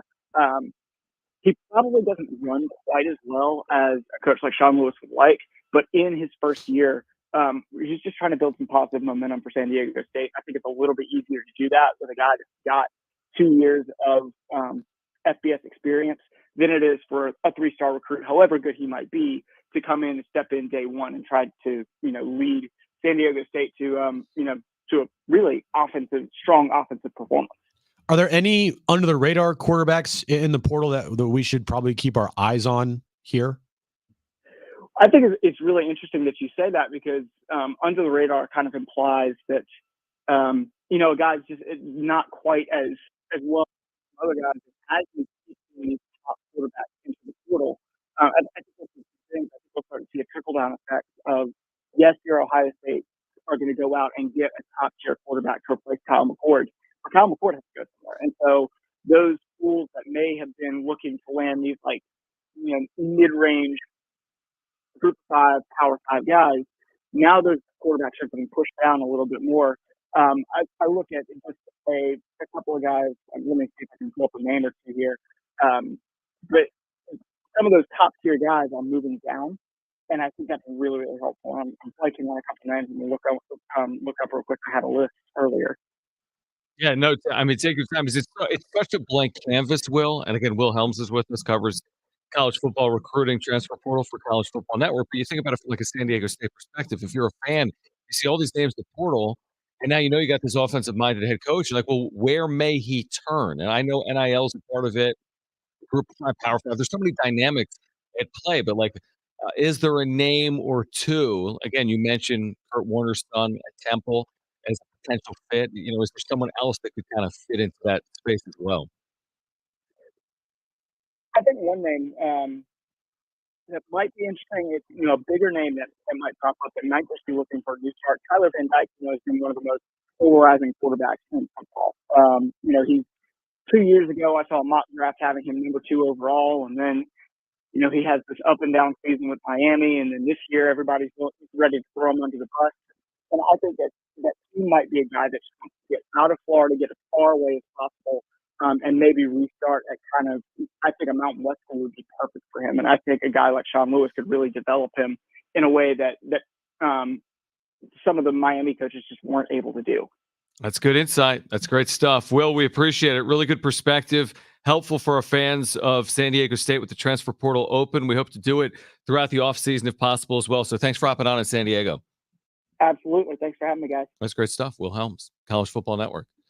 So what did you hear? I heard all the quarterbacks of San Diego State. Yeah, pretty much. You heard that, right? Pick of the litter. He said the Ohio State guy who's in the portal. Yeah. Whoever they want, they can go out and I like get. that. And so I'm excited. I am too. I'm anxious to see what Sean Lewis does here for sure. Because if you're an Aztecs fan, this is kind of what you wanted. You wanted an offensive minded guy here because offense definitely is way more flashy than defense. Duh. But Jim fact. Yeah. And a quarterback to me, you're like, okay, I want to see what they do. So with the portal and his ties to Danny O'Neil and everybody that we've talked to and everybody that talks about Sean Lewis says how if you want to go develop as a quarterback and you want to put up some big time numbers, like you go play with Sean Lewis. So it's going to be interesting. It's going to be exciting. I agree with you. All right, call right now if you want a chance to win a 4-pack of tickets to SeaWorld San Diego's Christmas celebration. This is a great giveaway. We have a 4-pack of tickets to SeaWorld San Diego's Christmas celebration. The first 2 callers will be our contestants. The number to call, 844-570-1360. You need to call right now, 844-570-1360 for a free 4-pack of tickets to SeaWorld San Diego's Christmas celebration. A great holiday gift. Trainwreck Radio. Just take a break.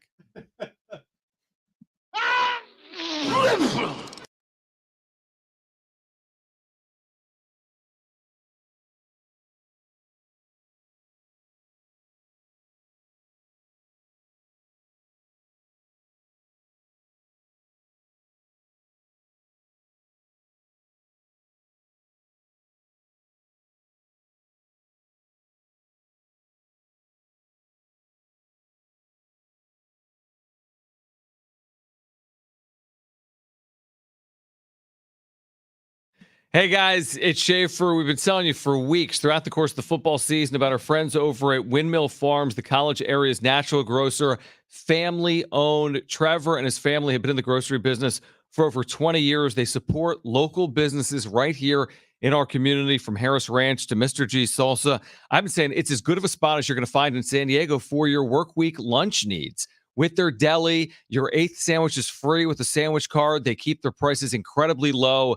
They use the highest quality and freshest ingredients as well. It's your spot for your work week at lunchtime, also for your game day needs. If you're watching games over the course of the weekend, if you're tailgating, wherever you are, they've got what you need, whether it's farm fresh produce and meats, amazing craft beer, just incredible craft beer selection. You need to see it on the back wall at Windmill Farms. Kombucha as well. They've got the produce, they've got the meats, they've got the full deli with the award-winning sandwiches. They're essentially located off Del Cerro Boulevard, across the freeway from Montezuma Mesa. And again, family owned in the San Diego area for over 20 years. You can always see their weekly specials at windmillfarmsmarket.com. But here's the other thing. If you don't live in the college area, you can check them out on Instacart. They're on Instacart. Windmill Farms is. Have your groceries delivered directly to your doorstep. So again, a reminder, shop local, shop at Windmill Farms.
All right, the very latest from Nashville. Baseball winter meetings underway, coming up at 5 p.m.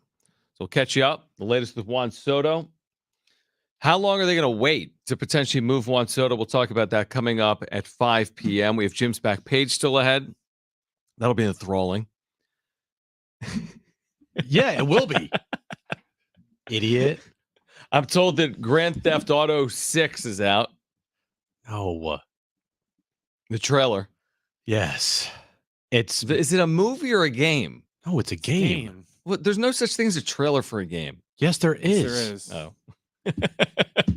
You sure? Yeah, and it's already good right now, like one of the most viewed trailers of any video game in the history of video games. Let me ask you this.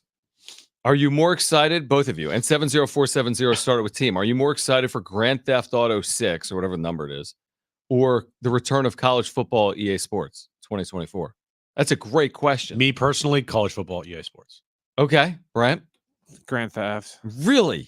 I love Grand Theft. They're my favorite games. I thought you liked college football EA. Or EA. I do. Okay. But, Can they combine the games? Sure, you could play football and GTA. At the same time. All right.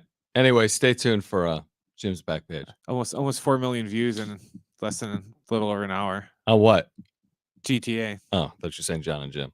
All right, let's get to it.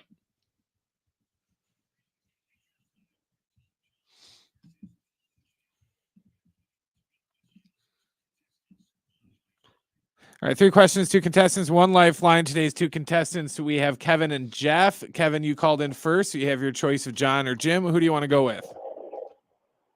Hey, it's that time of the season. Got to go with Jim. It's that time of the season. What time would that be? Elf on a shelf? Got to help the needy. Oh, wow. Burn. I have to leave the show now. So Jim needs your help. I don't know how I will be able to recover from that. Okay. But Kevin, we will win. So you got it, man. I'm just kidding. You guys are great. Thank you. Jeff, you get Jon. All right. Yep. All right, cool. Brent, what's today's question of the day? All right, guys. College basketball's first net rankings were released today. Go. Today's question: can you name any team in the top 10 of today's net rankings? So we're looking for any team that's in the top 10 of the first net rankings that were released today. This is college basketball. Yeah, Jon could recite off the first Well, they don't 70. do that in football, do they? No, they don't. But for people that aren't aware, could you do all 300? I 300? know all 363 teams in order. No, I don't. I don't know the top 10. Pretty close. But I have a feel for it. Yeah. Okay. So Jeff, you are up first today. What is your first guess? And you do have your lifeline, which is Jon, if you choose to use it. I'll go with the new number 1, Arizona. Arizona top 10 in the net, Brent. Top 10 in the net. And number 1 overall in the AP. Are they number 1 overall in the net? No. Oh. I'm not even sure who is number 1. Oh, yes, I am. Okay. Yes. They're number 3 in the net. Still pretty good. Very good. Yeah. Kevin, you're up next. What's your first guess? You do have your lifeline if you choose to use it. And he's off right. Hot start. I'm going to have to go Kansas. Kansas Jayhawks top 10, Brent. In net. No. Now, have they lost? I don't think so. Maybe to someone. They got beat by. Did Marquette beat them? Oh, yeah. They went down. They lost. Yeah. They lost to Marquette. Yeah, they lost. They're 6-1. Okay. They're 6-1. Okay, back to Jeff, right? Jeff, you're up next. Take a commanding lead. Ooh, what do you got, man? Former number 1, Purdue. Boilermakers top 10, Brent? Good guess. Oh! Wait. Oh! I missed them. They're in there. Oh, they're in there. Okay, that was very dramatic. Oh. Yeah. Okay, so Jeff's got a 2-0 lead. Kevin, you're going to need this to stay in the game. You might need Jim. Yeah. How the tables have turned. Yeah, the turntables. All right, Jim. It's on you, man. Help me out. It's on you, Jim. All right. Easy, he says. Easy, BYU. Do you take that? Yes. Number 2. Number 2 in the net. I knew that. Thanks, Jim. Yeah, you're welcome. My first guess was going to be Purdue because I know they're number 1. But I'll just go number 2 for you. Jeff, I'm here for you, by the way. What's the score? It's 2-1. Jeff can walk off. Jeff could walk off. He got the last one right? Yeah. Yeah, he did. That's right. Yeah. All right, Jeff, what do you got? You going to use Mr. Net Encyclopedia over here, or are you going to have a final guess? You took my answer with BYU, but I'm going to go Mountain West and Colorado State. Colorado State for the win is top 10. Well That's done. Number 7. By Team John. It was Princeton top 10? I want to say Houston's number 1. Yes and yes. Okay, so Princeton's top 10. Houston's number 1. Who else is in the top 10? All right, Houston's number 1. BYU's 2. Arizona's 3. Creighton is 4. Purdue is 5. Baylor is 6. Colorado State is 7. Princeton is 8. UConn is 9. And I mentioned them and nobody took them. Marquette was 10. Marquette 10. Of course, Princeton is ahead of UConn. Why wouldn't they? It makes sense. It makes a lot of sense. All right, congratulations, Jeff. You've won a 4-pack of tickets to SeaWorld San Diego's Christmas celebration. If you're wondering, by the way, San Diego State's 24th. Where the wonders of the sea meet the joy of Christmas at SeaWorld San Diego's Christmas celebration, from underwater discoveries to San Diego's largest Christmas tree, the Sky Tower Tree of Lights. Experience thrilling rides to Mrs. Claus's Christmas Parade, real reindeer and photos of Santa. Taste heartwarming traditions and sing along to a stocking full of soul, featuring America's Got Talent finalist Brian Cheatham. It's a holiday celebration filled with wondrous moments, only at SeaWorld San Diego, November 17th through January 7th. That was fun for me. All right, on the other side. Kevin shouldn't have done that. Shouldn't have dissed me like that. There's bad Did juju. he diss you? Yeah, he said it was like that time of the year for me. I know, you're right. And help with the needy. Good. That wasn't good, Kevin. It's bad karma, man. I'm sorry. We have the very latest from Nashville involving a possible trade of Juan Soto on the other side to kick off hour 3 of Jon and Jim next.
This update is brought to you by DraftKings Fantasy Sports. Monday Night Football tonight, Bengals and the Jacksonville Jaguars. Kickoff there is about 15 minutes from Jacksonville. Aztecs, they're back in action tomorrow night. Grand Canyon University in Arizona, 6 p.m. tip-off, 5:30 pregame coverage right here on San Diego Sports 760. And today, the Heisman finalists have been announced. Jane Daniels of LSU, Michael Penix of Washington, Bo Nix of Oregon, and Marvin Harrison Jr. of Ohio State are all your finalists for the Heisman Trophy this year. And the Holiday Bowl is set. USC will take on Louisville. Caleb Williams will not play in that game. Check out what DraftKings has to offer this season with code SPORTS because life's more fun when you're in on the action. DraftKings, the crown is yours. Gambling problem? Call 1-800-GAMBLER. Age and eligibility restrictions do apply. Void where prohibited. See DraftKings.com for details today. Getting close to that time. Yep, that time. Quitting time. And there's only one way to handle that drive home. John Schaefer and Jim Russell. The Aztecs still rule San Diego. No contact, bounce, foul, the reverse layup. Good. Ledee, the reverse layup, drop the dime. Lamont Butler, beautiful bounce pass. The NFL is still figuring it out. Deebo Samuel coming right, turns the corner, and goes into the end zone. Touchdown! San Francisco! Pulls right, sets his feet, fires. It is caught at the goal line. DeMarcus Robinson with his first touchdown as a Ram. Now it's time for Jon and Jim. All right, San Diego and Southern California, what's going on? This is the final hour of Jon and Jim. We've got the latest from Nashville. Major League Baseball's winter meetings are underway. We have Jim's back page still ahead. You're going to hear from the late Mike Leach on the college football playoff coming up this hour as well. We started the show, Jim. We'll talk about you sneezing probably, but we also started the show by talking about Juan Soto. Why is it every single time this happens, when Jim has an allergy situation, which is essentially every other day, it always gets worse as the show progresses. Right now, he has a full box of tissues on the set. He's just obsessively blowing his nose and sneezing intermittently. And that's where we are. Yeah. I knew this was going to happen today. Why? Because I woke up. He told me earlier, Brent, it was the weather. And I went outside and it was windy. It was too nice. It's like 68. And I was like, oh no. And I immediately felt a tickle in the nose. Oh my gosh. I took Bentley outside and we were sitting out there for a little bit. And then I started sneezing. Who's this Bentley guy? Yeah, are we kind of burying the lead today? Which is the reaction from the big Niners-Eagles game. He's already talking. He had a 131 passer rating. No, and not Debo. not that. Oh, I'm not that. I'm talking about the Yes. at-home reaction. Yes. What did Aaron have to say? So Aaron left for the game. Oh, I thought you meant in general. She left. Relationship over. Eagles She left lost. her keys on the table. Right. She's gone. We're no longer engaged. No. Okay. I don't have to have that day in May free anymore. Good. I'm not officiating. No, we are perfectly fine. She went to Claire's house, our friend, and watched the game there. I was at home by myself. Didn't text at all. She came home. You didn't text at all? No, nothing. Her mom and or her dad texted me good luck before the game. And what'd you write back? Like middle finger emoji? Yeah, I said F you, buddy. No, I said good luck too, even though I wanted them to lose very badly, which they did.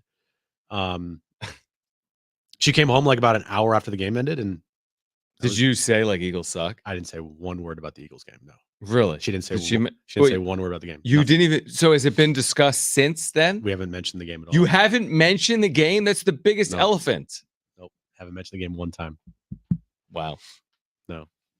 Well, the thing is do you see it as payback? Since last year the Eagles beat the Niners in the NFC Championship, and this year the Niners beat the Eagles in Week 13. No, I don't see it as payback because they could meet again. I mean, it's a Week 13 game in December versus the NFC Championship game. It's not payback.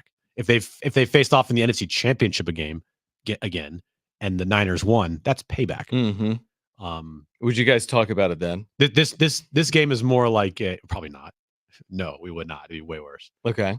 This game is more of a just like, oh, I don't know what would have happened in the NFC title game if Brock Purdy were healthy, but the notion that the quarterback for the Niners is interchangeable to me. Kind of was just like put to rest the other day for people that are saying like, oh, the Niners lost Brock Purdy in the NFC title game. Why couldn't have Josh Johnson done that or whatever? Like Brock Purdy makes a difference. So you're saying Purdy is better than Josh Johnson? Just a little bit. Like having a competent quarterback would have been a good thing, and it makes a lot of difference in a game. Okay. It's week 13. There are no parades, I don't think. Yeah, great. Nobody cares. Juan Soto. Okay. Oh, yeah. Everyone cares. Baseball winter meetings are underway. Kevin Acey this weekend reporting that the Padres have interest potentially in trading for Corbin Burns. You have all these reports nationally and locally about Juan Soto's future. You also have this idea that do the Padres need to wait for Ohtani to sign as a free agent to create more leverage, take one team off the board, therefore putting more pressure on other teams, whether it's the Yankees or the Blue Jays or others. But Jon Heyman saying today that the Padres have received offers from at least 5 teams, mentioned the Yankees and the Blue Jays and the Giants as potential suitors. We've also had Jon Heyman say it could play out over the course of months. Juan Soto and the Padres, and whether or not they entertain trading him or not. We heard from AJ Preller earlier saying, we will not make a trade just to address a need. So what are we supposed to believe here? Day one of the winter meetings underway. Juan Soto, as we sit here right now, is still a Padre. Can you take 2 more months of this? No. Yeah. Probably can. Dude. What else do we do in the next 2 months? Give me 3. Yeah. Let's take it all the way up to pitchers and catchers report. I want them to trade him when he's already in Korea. He made the trip and then they trade him March 20th. He's on the way to Korea on the plane. Hey, bro, you're trading. Hey, you got to switch clubhouses. We trade you the Dodgers. You're going to Korea. You'll be playing baseball in Korea, but for the Dodgers. Oh, no, that's not happening. I don't think it can't go for another 3 months. We traded you for the whole Nippon League. It can't go another 2.5 months, can it? I mean, anything can. I'd be surprised. I think the Yankees are gonna be desperate. I think they're gonna to actually come to their senses on things and lean towards more of what Preller wants. They can't afford to not have either Juan Soto on their team or Shohei Ohtani for that matter. But could they be having eggs in multiple baskets? Hey, there's Cody Bellinger. Hey, there's Shohei Ohtani. Hey, there's Juan Soto. You can't. You can try, and they've tried it to dangle. Oh, well, we'll just go after Cody Bellinger. Right. Okay. Cody Bellinger's not. Agreed. Juan Soto. Cody Bellinger had a really good year last year for the Cubs. I would be very hesitant to give him a $250 million contract. Yeah, I agree with that. Juan Soto, if you said right now he signed for $250 million, I would do it tomorrow. That's not the case, but still, if you're the Yankees, you are in a desperate state. You look at the team last year and won 82 games. You have your captain actually coming out and saying this is unacceptable, and the only thing that matters is winning championships. Mm-hmm. You have a fan base that is kind of over their general manager. I think I'm talking about the Padres a little bit, except not, right? Yeah, I mean it's and you have a different. You have it's different for sure, but you have a team that to me can't afford to lose out on Juan Soto. So from that aspect, Preller has the leverage, in my opinion. Preller is going to dictate this whole thing. He's not going to let anybody push him around. We heard him earlier today talk about we put values on guys, and if our value isn't met on that player, then we aren't going to engage in a trade.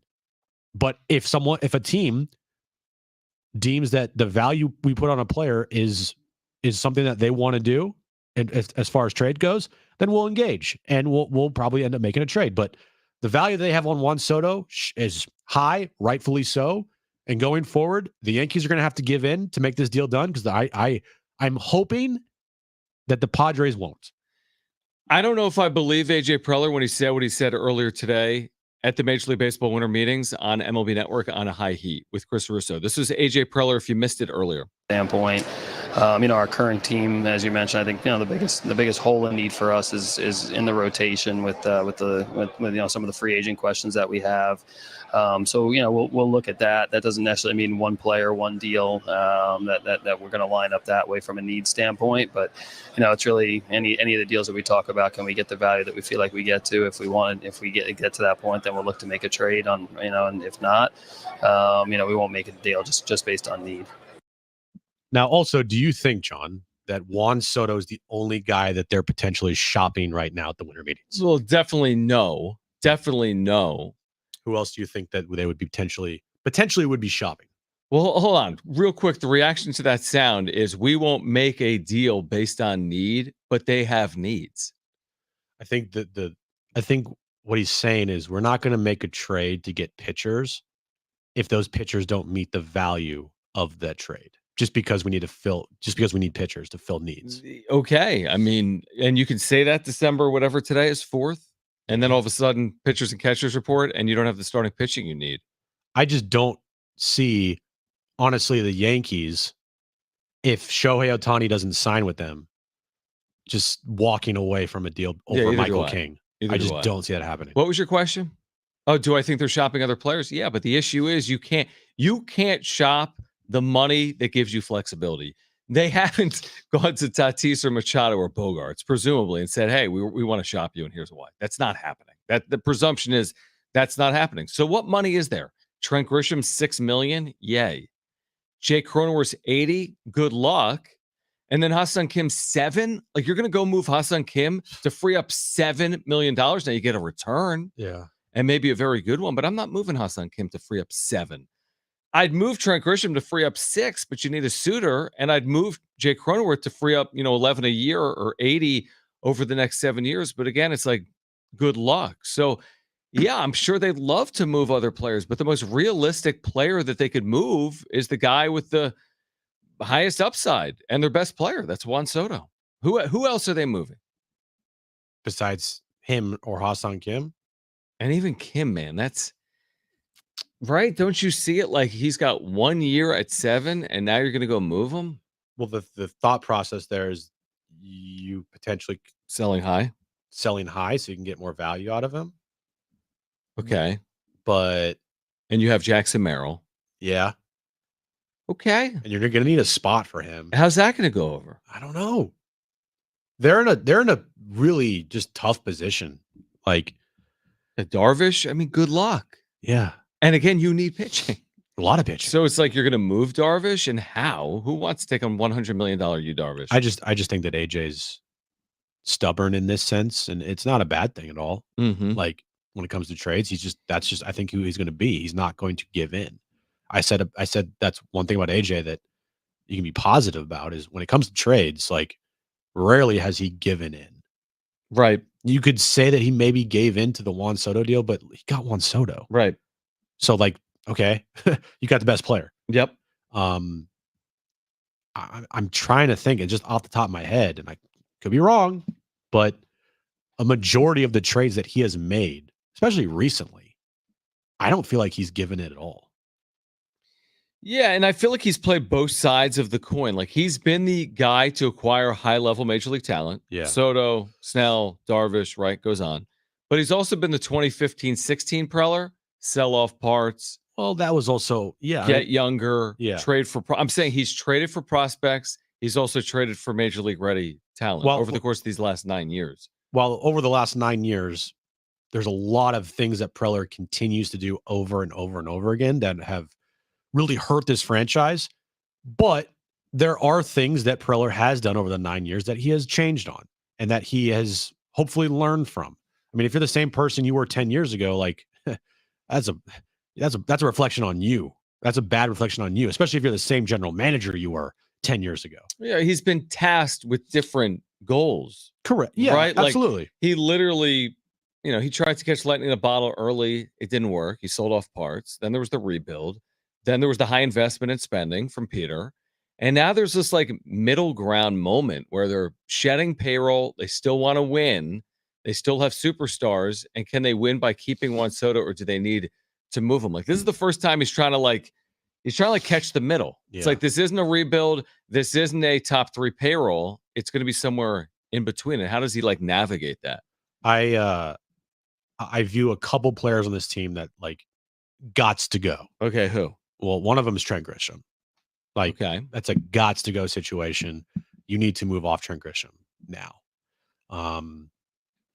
If they could find any way to move off of Matt Carpenter, you got to move off Matt Carpenter. Like he I've already made the guarantee. I know you have. He will not be here to start 2020. I know you have. So those are two players right there. Mm-hmm. I think another player that would benefit them greatly to move off of would be, and I know people won't Jake like Cronenworth. it, would be Jake Cronenworth. No, So people don't mind that. I just think you need to go find a suitor. That's true. And is that suitor going to just take all that money? And all that money, I mean, 80 million of Cronenworth. And No. they're not. So you're going to get very creative. But just thinking like Juan Soto has to be moved. I'm not sitting here saying that he has to be moved. I think it's almost like he needs to be moved type of situation. Not that he has to be moved. The Grisham and the Carpenter, those are like has to go situations. Like they have to get rid of those guys. They don't have to get rid of Juan Soto. They're doing it because it's like almost like a need thing. Like they need to get rid of Juan Soto to do other things. Everything. Yeah.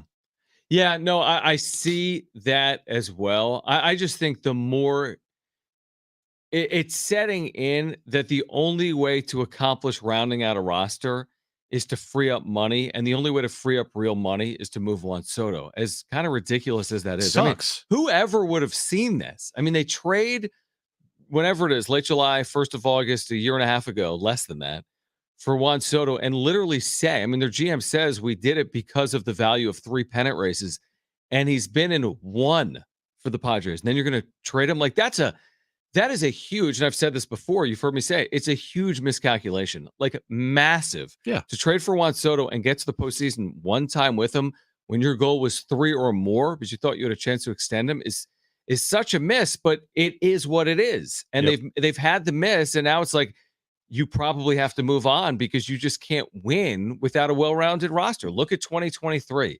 Bad roster, wasn't complimenting the Stars. Stars didn't produce either, didn't win. I just don't see how you win again without a full, well-rounded roster. Yeah, I can't sit here and for whatever move AJ makes, applaud it when it comes to Juan Soto. Right. I just can't. And unless the players that he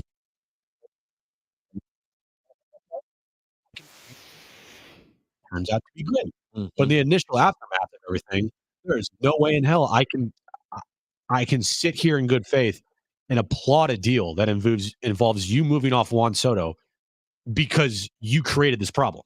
You know what I'm saying? Like I do. So it sucks.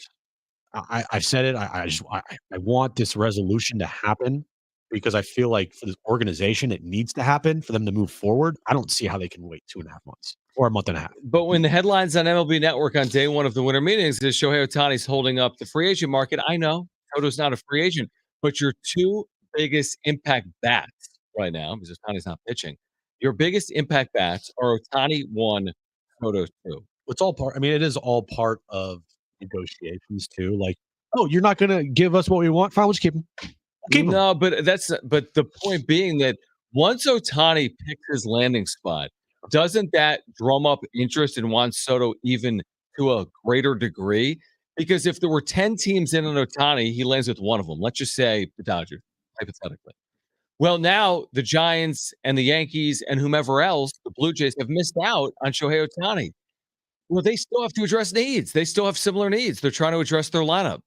And they might be trying to address a corner outfield position like the Yankees are. So you think that if that happens, then demands would change? I could see that. And teams not willing to give up certain prospects might do that absolutely in the aftermath? Now, I'm not saying you have to wait for Ohtani. If you get the right deal now, make the deal. Yes. But if teams aren't motivated to put in that additional player or chip because of Ohtani and they're waiting, there's 3 to 5 to 7 to 9 teams in on Ohtani. Like, listen, we might get Ohtani. Do we really need to go above and beyond right now on Soto if we're going to land Ohtani? That's why it seemingly makes sense that Ohtani is the first shoe to drop, not Soto. And if you're Preller, you're probably sitting there like, I hope Ohtani goes to ex-AL team that's not the Yankees. I guess. That now turns into Yankees being even more desperate. That's what you would think. Yeah, because you don't want Ohtani. I mean, it's not a win if Ohtani ends up with like the Dodgers or the Giants. And if he ends up with the Yankees, then you're like, they don't need him. Well, at that point, they're not. The Yankees are not going to be in the business. You wouldn't think of getting Ohtani and Soto. Why not? Of all the teams, they would be the one. But I'm saying they don't. They can if they land Ohtani, they don't have to then put all their chips on the table for Soto. Imagine they land Ohtani and they're still not willing to give up like Michael King. That'd be Right at that point, maybe you just put all your chips in. You're doing everything in your power to win in 2024. Well, also too, you're seeing things that Preller has done, which has now bit this team in the ass.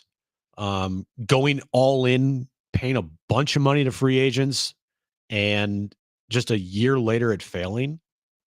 Maybe teams are like, I don't know if we want to do that. Like going all in for one season. We got to think about the future here. We got to think about our prospects. Unlike Preller, even though I guess, from ranking standpoint, he's built the farm system up. Yay, rankings, number 5, number 2. I whatever. mean, you look at, like, for example, Yankees, they just put this on the screen, like a lineup with Juan Soto, like, I mean, has to be considered. And the thing is, yeah, it's just one season, but a team like New York has one goal, which is to win a World Series. So every year is about winning a World Series. So if and 2024 is no different. It's going to be about winning a World Series. So if that's your true goal and motivation, I think you're willing to move high-level prospect talent to get Juan Soto for a year. And by the way, if it's the Yankees, it's for more than a year. What are the odds he walks away from New York? Seriously, what are the odds of that? Not high. Yeah, because the Yankees have the money. And Scott Exactly. Boras And the knows market that. and the marketing and Closer everything. to his family, East Yeah, Coast. exactly. So I'd be surprised if Juan Soto wasn't there long term because it's the New York Yankees. And that's why if I'm the Yankees, I'm even more willing to give up potentially a blue chip prospect. All right, more on that on the other side. If you want to weigh in, 844-570-1360. Again, 844-570-1360. Plus, back to this craziness yesterday of the college football playoff. I mean, there were only spots for 4. There were at least 5 deserving teams. The late, great Mike Leach on the absurdness of inviting teams to a playoff. You'll hear from Mike Leach on the other side. We have Jim's back page still ahead as well. Stay with us on Jon and Jim.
All right, this update is brought to you by DraftKings Fantasy Sports. Monday Night Football underway. Jacksonville and the Bengals.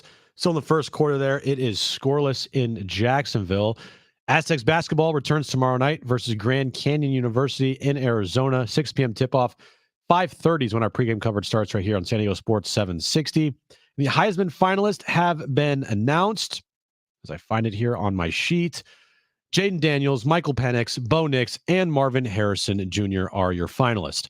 Check out what DraftKings has to offer this season with code SPORTS because life's more fun when you're in on the action. DraftKings, the crown is all yours. Gambling problem? Call 1-800-GAMBLER. Age and eligibility restrictions do apply. Void where prohibited. See DraftKings.com for details today. All right, a couple of things we want to play for you. Brent, do we have? We do. All right. Andy Martino, SNY, who's been all over this story, the possibility of Juan Soto going to the Yankees in these trade talks over the last handful of days. He was on. Do I need to set this up? He was on the Yes Network or SNY. This. They have like a show, like a baseball show on there. He was talking about it from the Winter Meetings. All right. Andy Martino at the Winter Meetings. Well, the Yankees are annoyed, Sal. Number one, that the Padres asked for like 50 years worth of control on young pitchers for Soto. Including Michael King and a prospect, Drew Thorpe. The second reason the Yankees are annoyed is for people like me that found out what the trade package that was proposed was, and that we wrote it. I had it. A few others did over the weekend, and that's potentially has the potential to complicate talks too, just creating some bad blood. So there's been a pause on this. It's been quiet on the Yankees front last night. They have been remaining hopeful that they're going to get Juan Soto, but pretty adamant that they're not going to trade King. We'll see if they hold to that. They could get the deal done right now if it was Clark Schmidt and Thorpe and a few other pitching prospects, but the Padres don't want to do that. When I say they could get a deal, the Padres could get a deal done right now with that. The Yankees would trade Schmidt. They don't want to trade King, and they continue to negotiate. Obviously, all this is normal. This is how trades happen. It's just this is one of those ones where we've sniffed out a lot of specifics, and that's not making it any easier. Nice job, Andy Martino. Yeah, good way to ruin the Yankees. Way to have everyone hate you because you're not going to get Juan Soto now. Good job. Which I'm actually kind of okay with, right? You know, because I don't really want to see Juan Soto go in the end, but. Juan Soto stayed because of Andy Martino. Dude, Yankees fans would throw a fit. Imagine his like mentions right now. Oh, it'd be horrible. But the point is, the Yankees are drawing a line, and they're stubborn. They're stubborn right now. But it's early. It's day one of the winter meetings. I'm telling you, man. Imagine this deal doesn't get done, and I'm from the Yankees' perspective. Mm-hmm. This deal doesn't get done because of Michael King, and in the end, Juan Soto goes to like the Blue Jays. Mm-hmm. How do you not fire Brian Cashman on the spot? That's not going to happen. I know your point's valid depending on what happens with Soto in 2024. Yeah. Like from a Yankees perspective, and don't get me wrong, just by me saying this doesn't mean I want to trade Juan Soto. I am firmly in the position of I don't want to trade Juan Soto at all. But from the Yankees side, you're talking about Mike. I mean, if we're on New York Radio today, I'd be blowing my gasket about we're really having this thing held up because of Michael freaking King. Well, that's the discussion. If we play that whole audio for you, by the way, all the Yankees people, I mean, this is New York. It's stars. It's about stars. It's about selling papers and seats. We're talking about the New York Yankees. When you start like throwing out Juan Soto as a possibility, then you're moving heaven and earth for Juan Soto. It's the New York Yankees. And everyone's saying the same thing we're saying. You're not going to move Michael King in a Juan Soto deal. Juan Soto changes everything. That's the belief from Yankee land, that Juan Soto is going to change everything. Michael King had a nice 8 starts. Yeah. Do you also think from their perspective, they're not confident that they could re-sign Juan Soto? Well, they may not know. Yeah, they may not know. It's a question mark. But I got a lot more confidence in the New York Yankees re-signing Juan Soto than most every other team, including the Padres. Because if that is the case, if they don't fully have a majority of their confidence level to that they're going to re-sign Juan Soto, maybe that's why they're reluctant to give up. Well, it's Scott Boras who wants to take his client to free agency. Yeah, of course he does. It's not about can they re-sign him, by the way. It's also at what cost. Yeah. And again, I would like sitting here in this seat, say the day Juan Soto gets traded to the Yankees and the next day he signs a $500 million contract, I'll lose my mind. I won't, because I would tell you that there's no scenario where the Padres could have done that. I could tell you there's a scenario that they could have done that. Well, no, if you want to go back and change the course of history. But I would need a time machine. Yeah, exactly. That's what I'm saying. There's no scenario today where the equity group led by Eric Katsenda, with a directive to lower payroll, is throwing out $500 million contracts. And I see Padres fans tell me about Shohei Ohtani Boulevard. I'm sorry. Dude. I hate to be the guy to say it, but it doesn't make any sense. They don't have any money. I just want to talk about that real quick because you sidetracked it. What are we doing, guys? Are we really doing this here, Padres fans? What you just mentioned here? But I'm just forget about these Shohei It's Ohtani like Boulevard. Right around the corner, Claremont Mesa Boulevard. There's a sign that says Convoy Asian Culture District next to exits, and somebody put a sign up below that looks like a legitimate sign that says Future Shohei Ohtani Boulevard. I could care less about that, or couldn't care less, or whatever the word is. Bad look, guys. Cares? Bad look. No, it's not. No, it isn't. That's who cares. It's one person doing one thing. It's a bad look for that one person. But what I'm saying here's what I don't like. I don't like people being sold a fake bill of goods, believing that Shohei Ohtani can come here. Yeah. When all of the reporting and all of the just look at the state of the organization coming off a disappointing year. Under a directive to lower payroll, they're trying to shed it with one of the best players in baseball right now, Juan Soto. And you think Shohei Ohtani's coming? Yeah, guys, no. That's what bothers me. Shohei Ohtani Boulevard, fandom being fandom is fine. That's cute. But this idea that, hey, hold out hope, Ohtani's still possible to San Diego. I think that's less likely than Juan Soto staying in San Diego long term. Of course. And both are. What's more likely to happen? I stop sneezing on a consistent basis, or Shohei Ohtani signs with the Padres? What's more likely to happen? Shohei Ohtani. Yeah, Shohei Ohtani. Yeah. All right, let's segue here for a moment. So yesterday, Florida State's left out. There was no easy answer here. 4 spots, multiple deserving teams. Are you okay with it? I am. I don't know why I am, but I am.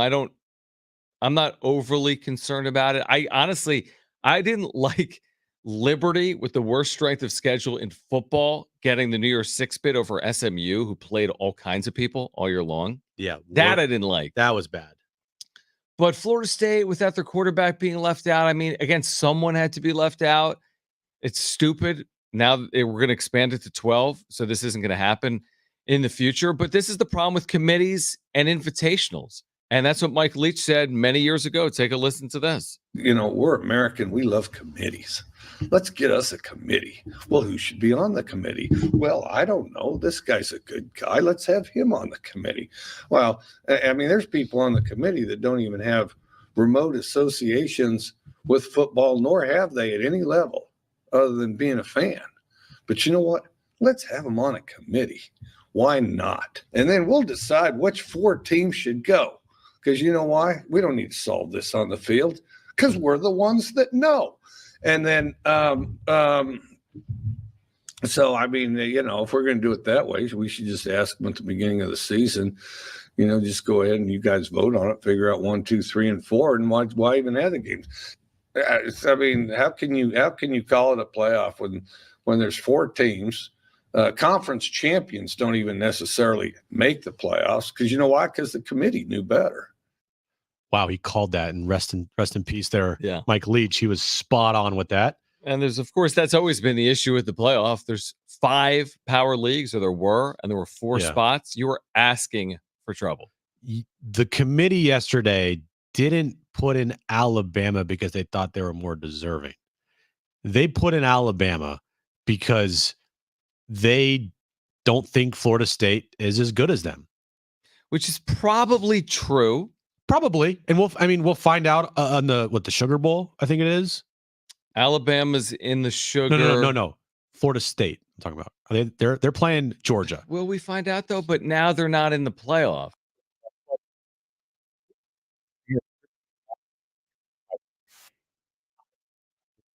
Factor in this decision. Last year's title game between TCU and Georgia. Correct. Complete, utter disaster of a game. like one of probably the worst So you're saying championship because games ever, TCU got blown out, they didn't want to put Florida State in a position where that could occur again? knowing they don't have their quarterback. Well, were they even going to make the final? No, but that was a scenario they viewed and like, look, we got Alabama, Michigan on one hand, right? Rose Bowl, New Year's Day, probably one of the highest rated college football playoff games we've ever had. Yep. Okay. Or Michigan, Florida State without their quarterback, coming off of two really poor performances, and they're running the Wildcat every play in the ACC championship game. It's tough. I mean, they went 13-0 in a power league. And it's not right. It's not right. It's not. Well, that's the problem with the 14 playoff. But and also saying, like, did you guys see what TCU did last year against Georgia? I don't know. They got their ass whooped. Yeah, but twice. Yeah, I don't know. I mean, because TCU beat Michigan last year. They did, but I think if you're the committee, it's stupid and it's politics and it's a joke. But is it a joke? Like, would you have been cool with Alabama being out? I truthfully don't care.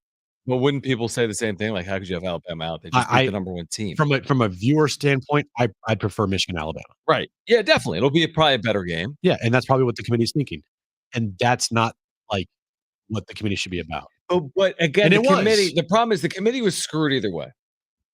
Were they? Yes. If Alabama was not in the playoff and you had no SEC team, I think there would literally be riots in the South today. Yeah, but there'd be riots in the South, but it feels like there's more riots around not Florida actual. State.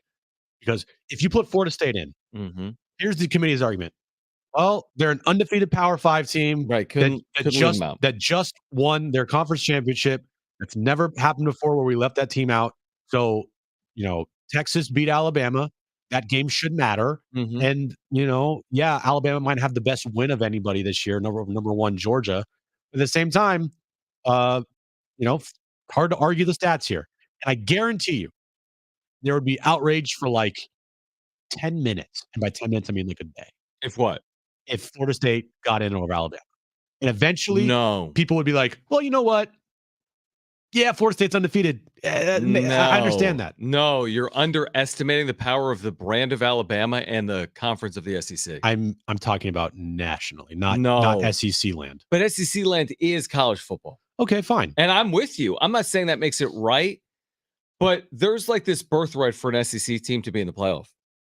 Always has been. Yeah, it's BS. I'm just saying, if they weren't in, you'd have just as much controversy as if Florida State wasn't in. Well, you know what? There was no good answer here. Well, you know what? Thankfully, we don't have to worry about that next year. They're all in. True. But we'll be complaining about number 12, I promise. But not as much as this. True. But this argument, is Penn State in over Ole Miss? But you're right. This is bigger. All right. On the other side, we're going to get to Jim's back page. Stay with us.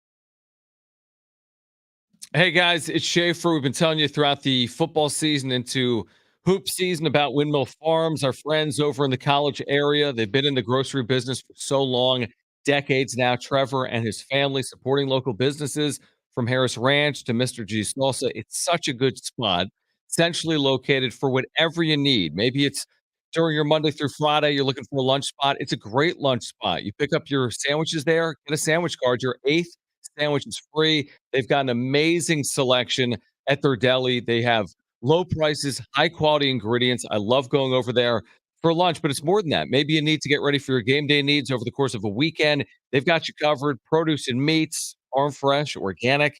They've got craft beer, kombucha. It's an amazing selection. You need to see it.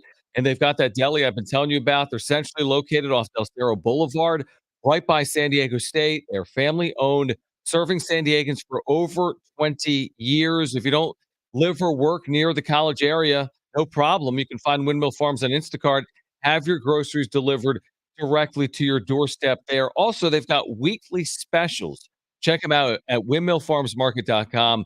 That is windmillfarmsmarket.com. But again, if you're looking for a place for lunch during the work week, for your weekends, game day, and tailgate needs, check them out. Windmill Farms. Shop local. Shop at Windmill Farms.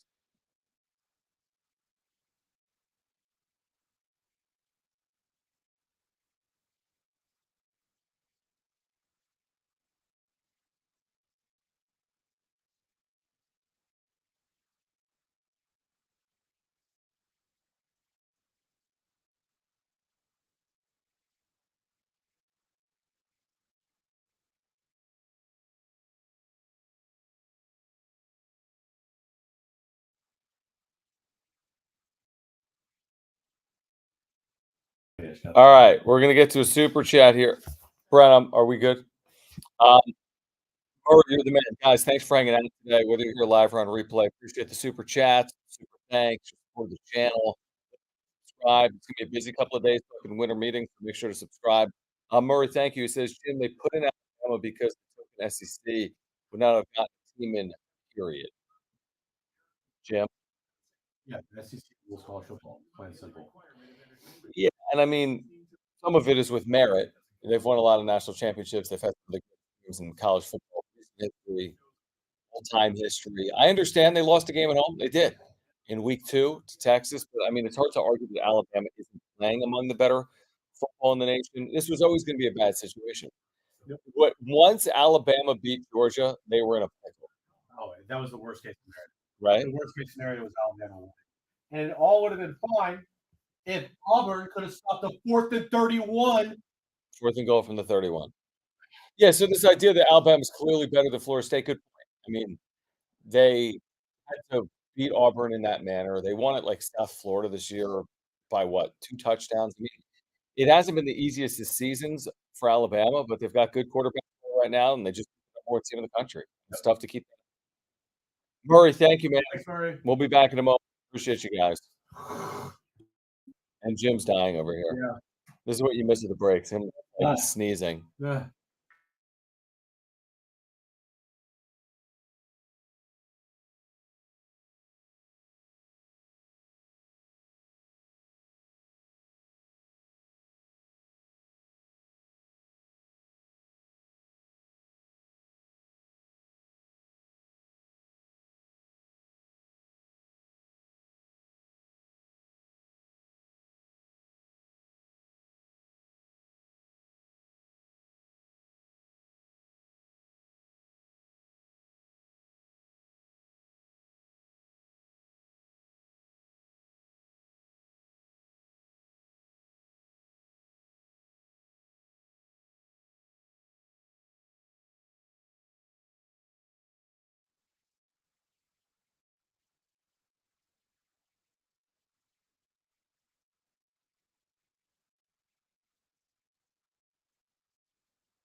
If you wonder what happens at the breaks, this break, Jim has sneezed, no joke, 24 times. It's been bad. Then here's the other thing. We both saw a tweet. There was a tweet from Steve Berkowitz that was retweeted by Paul Garrison that said, document from San Diego State shows that Brady Hoke, who retired at season's end, is set to be paid $3.5 million by the school through June of 2027. He must, quote unquote, remain available to consult as requested. He shall not be required to perform and shall not perform any other job duties. All right. So I said to Jim, hey, you see this tweet? Brady Hoke is set to be paid $3.5 million. Imagine being retired and you're like, how much money did you make this year? I had $3.5 million. Well, over the course of the next 4 years. I know. It's so crazy. I tell Jim this, and then a minute later, Brent, Jim goes, Brady Hoke's set to be paid $3.5 million through 2027. I literally just said that. I was in the midst of a sneezing attack. He's reading something. Well, when I'm sneezing, you can't listen and read at the same time. He was looking up 75 states that times. Chicago is in. I'm sneezing my head off over here, and they're like, "Hey, you're like reading me something." Chicago could be in. I can't do that. I can't sneeze and also listen. That's like literally impossible. Do you want to do the back page? Let's get through it. Let's get to it.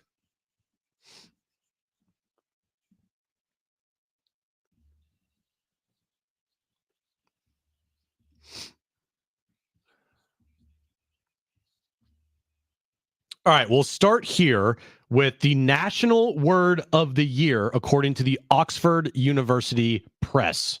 Okay. All right. There were 4 words for word of the year. This was a voted on thing. 4 finalists were selected by a public vote. I didn't vote. And the winner was announced today. What were the final 4? The final 4 words, and Brent, you're going to hate this. Swifty, situationship, prompt, and Riz. What is that? What is 3 prompt? of them And, are okay. What are prompt and Riz? Prompt is an instruction given to prompt. an artificial intelligence program. Oh, that prompt. Okay. AI prompt. Yeah, Yep. okay. Situationship is an informal, romantic, or sexual relationship. Swifty is an enthusiastic fan of Taylor Swift. Yeah, unfortunately, we know what that one is. You can skip that one. And so is Travis Kelce in a situationship? And Riz is defining someone with charisma, can be used as a verb. Which word is the word of Swifty. the year? Swifty. Brent?